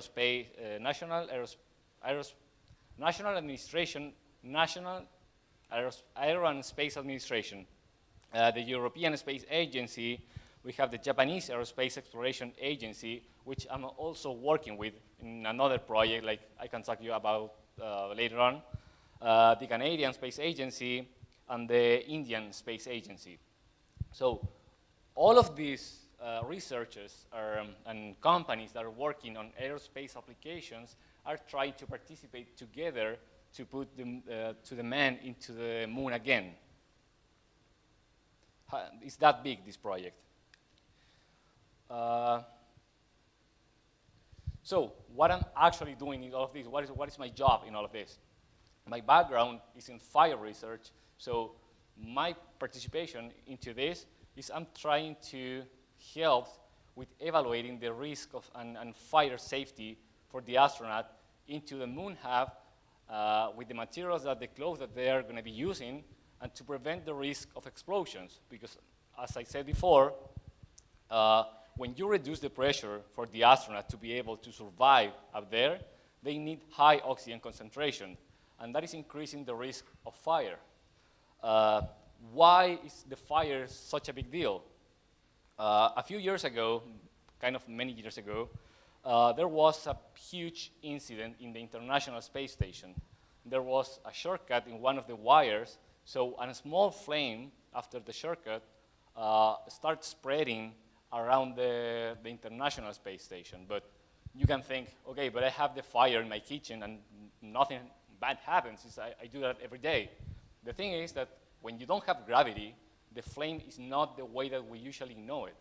As you can see there, when you don't have gravity, the flame is not as a cone, this conical shape. That is just because of the influence of the gravitational forces. When you don't have that, the flame is just a sphere. So you can put these phenomena together. You have a bubble of fire that is uncontrolled, is not attached to anything, so it's just moving around the space. So every piece of material that touch makes ignition and start burning. So this accident was huge. It burned a lot of setups that were being used for experiments, a huge economical losses, delays on the experiments and the research of years. So after that, NASA people said, okay, we need to put attention to fire because it's a big deal. So since then, all of this field has been focusing on doing fire research, and this is my part in the deal.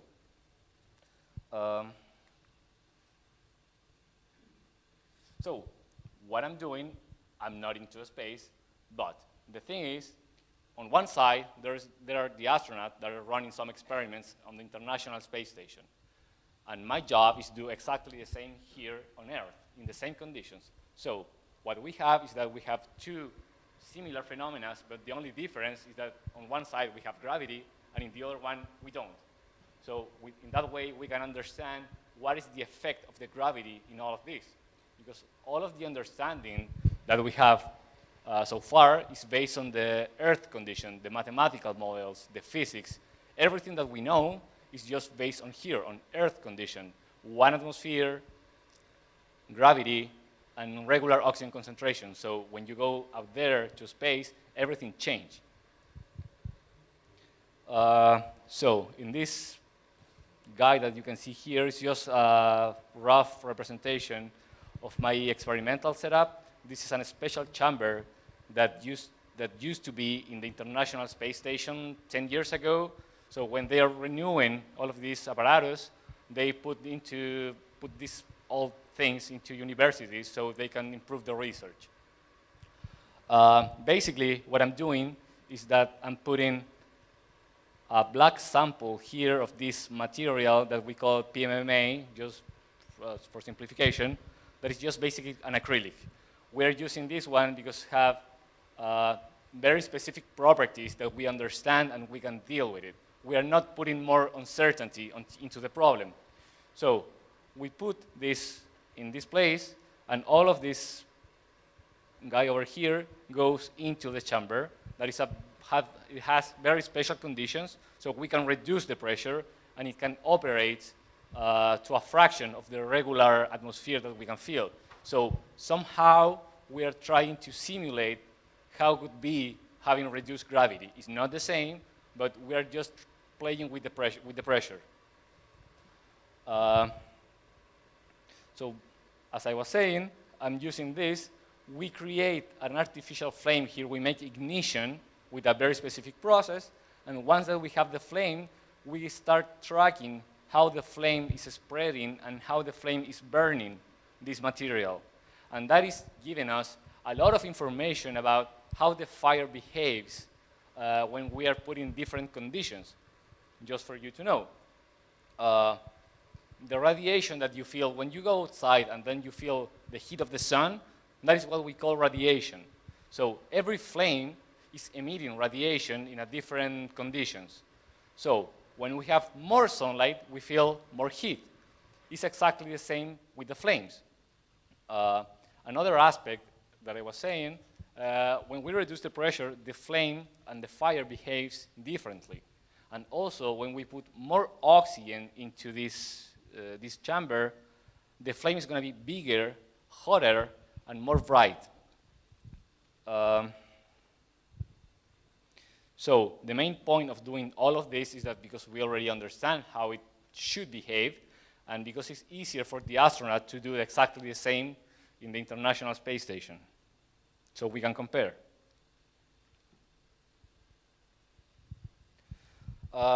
just a background check with the thing that I'm saying, so we can understand. You can understand my language. I'm sure that not all of you are expert on this, so the language can be a little bit strange.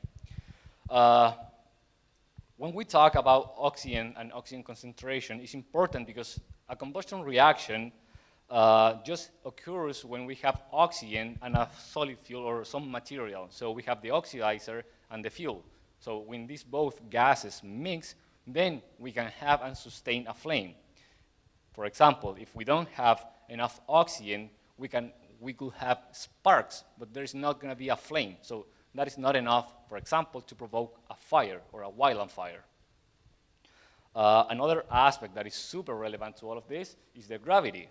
As I mentioned before, the shape of the flame is in that way just because of the gravity. When we remove this of the problem, all of the molecules and the particles goes down, so there is no need to the flame to have this shape. So everything goes in the same way for every direction.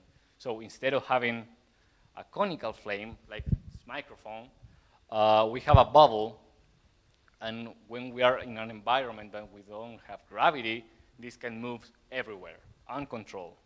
So the final part, and the most important one, is the limiting oxygen concentration. And this is just basically the minimum amount of oxygen that we need to sustain a flame over time. And that is the main point that we want to get and understand about the experiment that I'm doing. Basically, because then we can be sure that if the astronaut on the moon have a lower amount of oxygen to the one that is needed to sustain a flame, they are going to be safe. Let's say the limiting oxygen concentration to sustain a flame is 25% of oxygen in the air.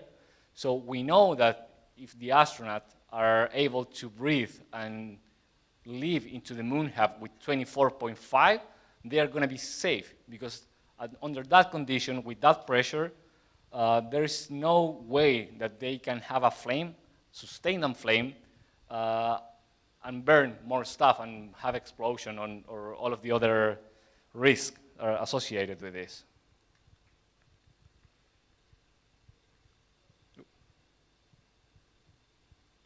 So this is just a comparison point to the previous bubble flame that I showed you.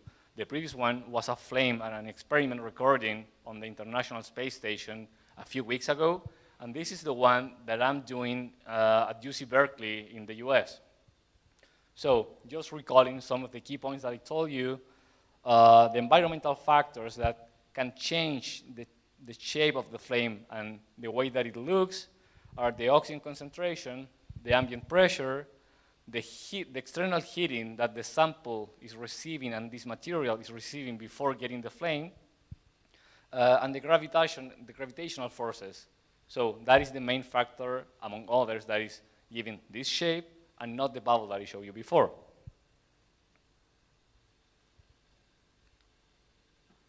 So don't worry about a lot of letters and numbers. You don't need to understand all of that. It's just to show a representation and what is one of the other findings that I'm coming up with my research. This part will be the black sample that I showed you before, and the other part is the flame. In the first stage, when we have a lot of oxygen, the flame is doing this, it's going out, and then it's going up. And that means that the flame is spreading and is burning the superficial material that it has here. But after a while, when we are decreasing the oxygen and the flame is not rich enough to survive, the flames goes back and hides in the back of the sample. So that is another mechanism that is called fuel regression, and it's not flame spreading.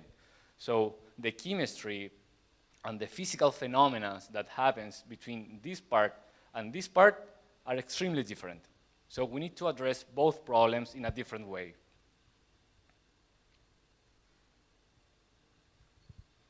So just to show you what we usually do when we go to conference, to show our experimental results and talk about our works, this is kind of the way that we do. We usually use a lot of graphs, plots, and we discuss all of this. You don't need to understand this is a very specific topic, but roughly, as I told you, we can test different pressures. As you can see here, 100 kPa, it means that it's 1 atmosphere.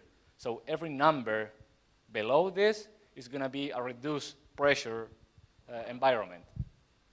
And these lines represent the oxygen concentration when the flame is burning. So this means that if we start burning at 21%, that means air, the oxygen is going to decrease until this rate, and then the flame is going to extinguish and disappear after this amount of time. So the consequence of all of this is that if you can be safe, for example, for this amount of time, then you can be sure that you're not going to be on the risk of fire explosion or fire burning. Again, if you know exactly what is the pressure that is in your environment, you can say how safe can you be and for how long. And the other aspect that I mentioned to you was the external heat flux that is in this part here. So comparing all of these variables into a single idea, you can say that the external heat flux, the oxygen concentration, and the ambient pressure are gonna tell you what is the risk of fire that you are under. Let's say the astronaut need to understand what materials they can use to build the hub. They need to keep this in mind because every material have different conditions, and some materials cannot survive or operate under low pressure. They break, like especially the electronic materials, they need special calibrations to operate under low pressure.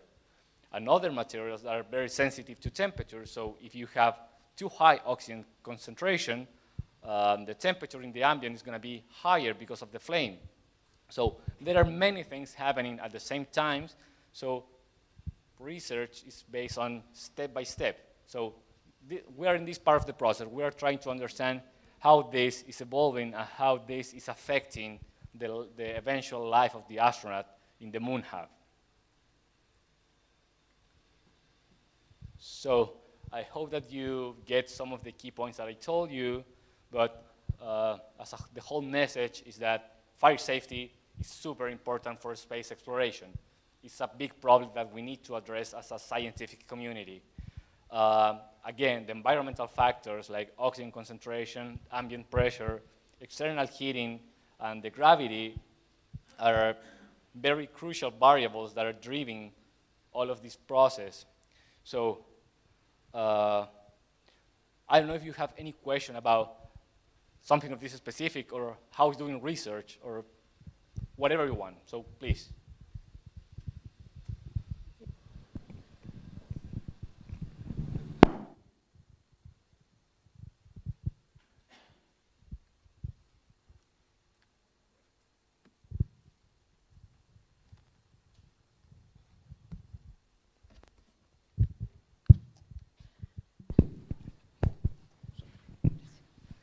Okay, now it's fixed. You talked about how fire to start, there has to be a 25% of oxygen on the atmosphere? Not necessarily. But my question is, you also said that at lower pressure, the humans need more oxygen? Exactly. So what percentage of oxygen should be on that atmosphere for human life to, or for a human to be able to live there without any bad consequences? Okay, so your question is based on the, orientated to the biology, if the astronaut can survive with low oxygen? Yeah, my question is if there can be a lower percentage of oxygen, or if there has to be higher for humans to be there. Yeah, are two things happening at the same time. Depending on, that is part of the evaluation process. One of the alternatives is that the astronaut can survive for a short period of time using special suits, but not the exploration suit because that is very uncomfortable, very expensive. So one of the alternatives is to build a new type of suit so they can put a low amount of oxygen into that, So the oxygen outside the suit, but inside the hub, it doesn't have to be that high. So it's a trade-off between increasing the oxygen, reducing the pressure, so everything to keep the astronaut safe. Just as a side note, one of the other aspects that they are evaluating is the clothes that they're going to be using. Our next project is going to be testing the burning of skin and burning of hair to evaluate the risk of the astronaut. And that is also another important aspect that we need to consider. How is the oxygen working on all of this? I don't know if you get the... Would that be like a hyperbaric chamber? Exactly, yeah. But in a big scale. Okay. And my other question was, what are the safety precautions that are being used now on the space investigations regarding these experiments? Because how can they not explode Yeah. doing those experiments? Yeah. For very specific cases, because all of the related to space exploration and aerospace application, it's extremely expensive. So every experiment that has been done on Earth is mostly on a small scale. So when we are working with this, we are using a small scale apparatus. So the risk of fire and explosion is extremely low because we are not allowed to go as a super high oxygen concentration. So for the same reason. So how can we understand? We run just a few sets, a narrow range of conditions. So then with theoretical models and simulations, we can extrapolate this and say, we have this data, so if we have a higher oxygen concentration to the one that we test, the results should be expected around this. And then NASA, to build the actual thing, they need to include a safety factor and many other precautions. But accidents in aerospace applications are more common than you think. Well, my question is regarding with the fire extinguisher. Is there like some research or some experiments to extinguish this fire without altering those environmental factors, or some type of fire extinguisher? As far as I know, they are not going too deep into this, mostly because the application of a fire extinguisher into the International Space Station is not as effective as preventing the fire. Like, they are putting the money on avoiding the fire so no one dies and the International Space Station doesn't go down, instead of developing a way to react to a fire, because most of the time, reaction is not going to be enough. There's no time for reaction. Okay, thank you. Can I do one more question? How, you said there was a fire on a international space... A few years ago, yeah. How did they put that out? I don't know exactly the details, but once that the flames is spreading and is creating new sparks or new focus of fire, they are consuming local oxygen concentration. So they are emitting soot particles, but they are consuming oxygen. So at some point, and using non-flammable materials, they can suffocate the fire, so there is no space for new oxygen to renew the mixture of gases, so the flames goes to extinguish point. Thank you for your presentation. This does not go to your field of investigation concerning fire, however, it goes to safety. Considering the space debris that we have now, and this gateway of the moon, is debris and waste management now, especially in the moon, is this a thing that's being talked about? Because as you were talking, I was just thinking about just the amount of debris that we were going to create and about of waste that was going to be created. Is this a thing that's being discussed? Not on your field, but among your peers? Can you give me a more detailed example? Yes, I'm talking about waste from the satellites. I'm talking about the pieces of debris that are right now orbiting the air, like today. And I'm talking about the debris that is on the moon today. So if we create like a sort of gateway, as you were talking about on the moon, this will furthermore create debris, and I would like to know if there is like a sort of concern about that, or is the waste that is on the moon and the waste that is going to be created a matter of concern? Okay, I think that I get your point, and as far as I understand, for the previous satellites that are in orbit right now, there is no much to do until they reach the dead point and they go down, they put it down.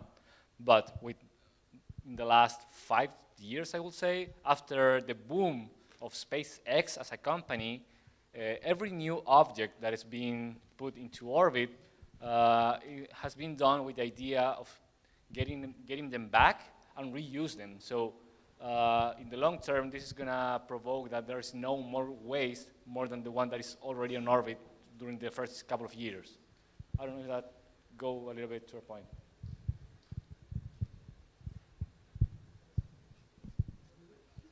Okay, so this is related to the first question.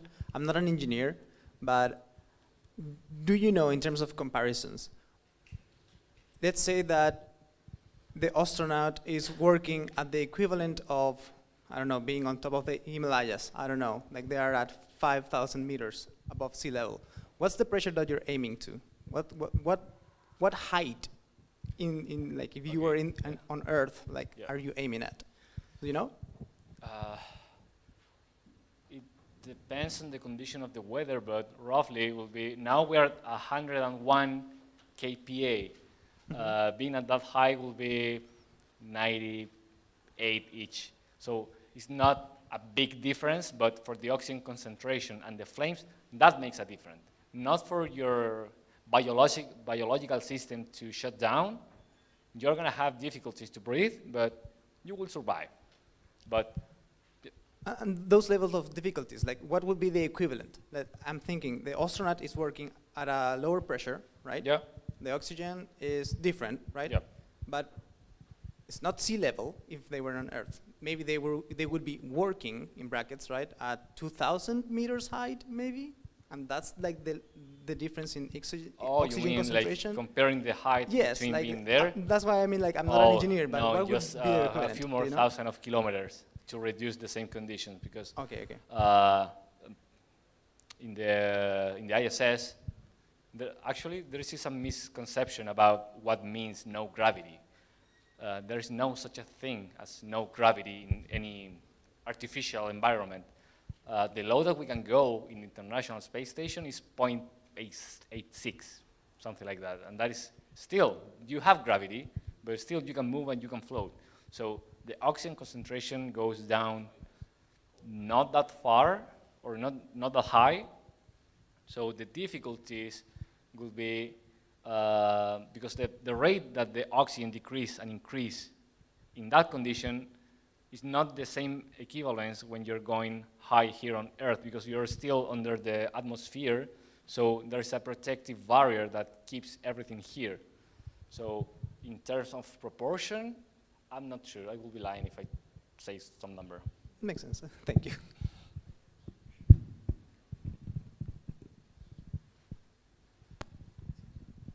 Hi. So you said the astronauts in the ISS are making research right now, no? Yep. How are they making the experiments or the research safely? How do they make the experiments? The crew that is like in every shift in the ISS is around, the minimum I think is 4, and the maximum it's about 10 or 12 when they are changing the shift between when a crew is going up and the other one is coming down.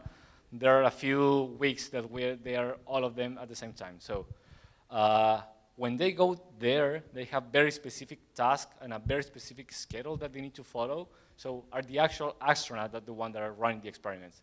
The ISS is running on orbit by itself. The astronauts are not driving the International Space Station. They just go there to do research and maintain every once in a while. And will the fire safety research, when it's complete, you find the spot where everything's safe.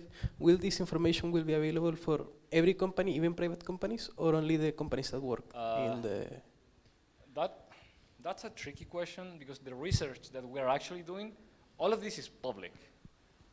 All of the things that I show you, it's common knowledge in the scientific community. The security clearance comes when you're building a very specific apparatus to put up there, like a very specific brand or a very specific adjustment for them. So if this information will be released, I will say yes. Now, the trade-off is that what is the gain that someone can get if it's not like a SpaceX or Blue Origin that is like the competition for NASA? But nowadays, there is no competition. They are all working together, so it's pretty much the same. The information that one side has, the other side has the same. So there's no difference most of the time. Okay, do we have more questions? No? So maybe if you want to take advantage, maybe you would like to ask a question in Spanish? I don't know. Some others. Yeah, there are more people here, so we have Gonzalo, we have Antonia as well, we have Jose, so maybe you can ask another person. No? No? Okay. Thank you very much, Jose. Thank you. Thank you very much.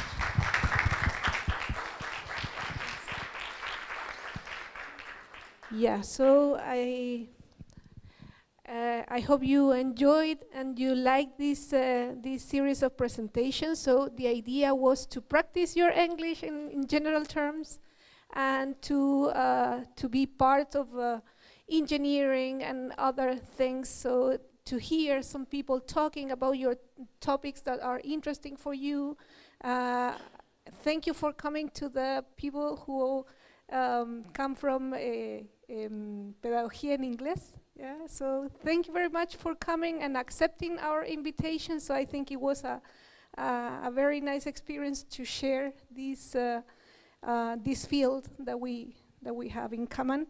So thank you very much, and I hope to have the opportunity to meet again and to do the same thing one more time in the future. So thank you for coming, and see you in a new opportunity. Thank you very much. Goodbye. I don't know if you want to say something, so before we finish, so the people who came, Gonzalo, Jose, Antonia as well, so maybe you want to say something else in English or in Spanish, as you wish.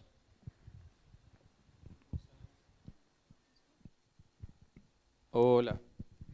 Hola chicos y chicas. Bueno, estábamos haciendo este evento en inglés, justamente para vincular un poco la industria. No sé si estuvieron presentes cuando yo presenté, pero estamos vinculando la industria con la parte académica y que ustedes pueden desarrollar una estrategia personal de qué van a hacer con sus vidas. De hecho, voy a subir un poco. ¿Qué quieren hacer con sus vidas en los próximos 3 años, próximos 10 años? Y que no pase esto de ¿qué vas a hacer? Sabes que no sé. Les invito a que conversen con sus amigos, con sus familias, vean dónde quieren estar, si quieren tomar el rumbo de estos chicos que quieren ir a Estados Unidos. Yo personalmente me fui a Europa, vivo allá, y hay muchas oportunidades para que aprovechen el talento que tienen. El chileno tenemos la virtud de que somos muy esforzados, y cuando te vas a enfrentar a un alemán, un finlandés o lo que sea, somos extremadamente competitivos, y eso tenemos que tomarlo a favor. Lo que nos falta quizás, y es a veces por falta de herramientas o de información, es que no tenemos este pensamiento estratégico con nuestras vidas. Es decir, les invito a que ustedes desarrollen un plan de acción a los próximos 10 años, se informen qué es lo que está pasando en Magallanes por este tema del hidrógeno verde, que va a llegar en 3 años, va a ser un boom, y si no están preparados van a llegar gente de fuera. Y son ustedes los que pueden proteger Magallanes, porque ustedes se educaron acá, nacieron acá, y un santiaguino, no es por hablar mal de otros lados, ¿no? Pero si llega un santiaguino, si llega alguien de Europa o un estadounidense, lo van a ver con con lo que la tierra va a generar económicamente. Y ustedes pueden tener esta apertura de mente para protegerlo. Pero para eso tienen que estar preparados con el inglés. Por eso, Carolina, te agradezco de hecho la oportunidad de que nos hayas invitado a nosotros, de que José haya podido viajar. Tú, Antonio, ahora tú te vas a ir como talento, pero de hecho sería muy bueno para ti como mensaje de que mantengas una patita en Chile para dar estos ejemplos y que la gente se motive. Si al final es una cosa de motivación. Escuché preguntas con un inglés excelente, de hecho se los felicito y espero que, y también con esta multidisciplinariedad de poder conectar puntos de ingeniería con inglés. Y fuera de broma es súper bueno y aprovechen el talento que hay. Aquí hay gente muy esforzada, disciplinada, lo único que hay que entrenar un poco es el pensamiento estratégico. Para cerrar, desarrollen este plan, de verdad suena muy teórico, nosotros lo hemos hecho, y luego todo lo que van a hacer va a tener una secuencia lógica. Si lo hacen así, les va a ir súper bien. ¿Ya? Solo por complementar y finalizar un poco el mensaje de la última parte que presenté, independiente de que hayan captado el mensaje o no, de que era algo muy específico, muy técnico, es irrelevante. La idea de mostrar todo esto es que, sea cual sea el área, si ustedes se esfuerzan, si buscan si siguen ese sueño, llamémoslo, es lograble. Yo lo pude hacer, él lo pudo hacer, ustedes también pueden. Años atrás, para mí escuchar hablar de NASA nunca fue una opción pensar en trabajar con ellos. Hay que ser honestos. Vengo de acá de Chile, igual que ustedes, un par de años atrás estuve sentado en las mismas sillas y pensar en esa posibilidad ni siquiera se me pasaba por la mente.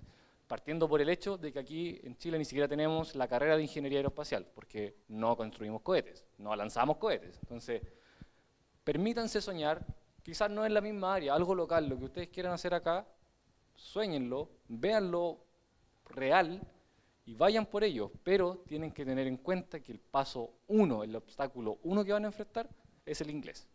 Eso es... no es mi opinión personal, no es porque yo los quiera empujar a que vayan a las clases de la profe, no, es algo que va a pasar. A mí me pasó, yo casi quedé fuera, que no les pase a ustedes, no sufran lo mismo.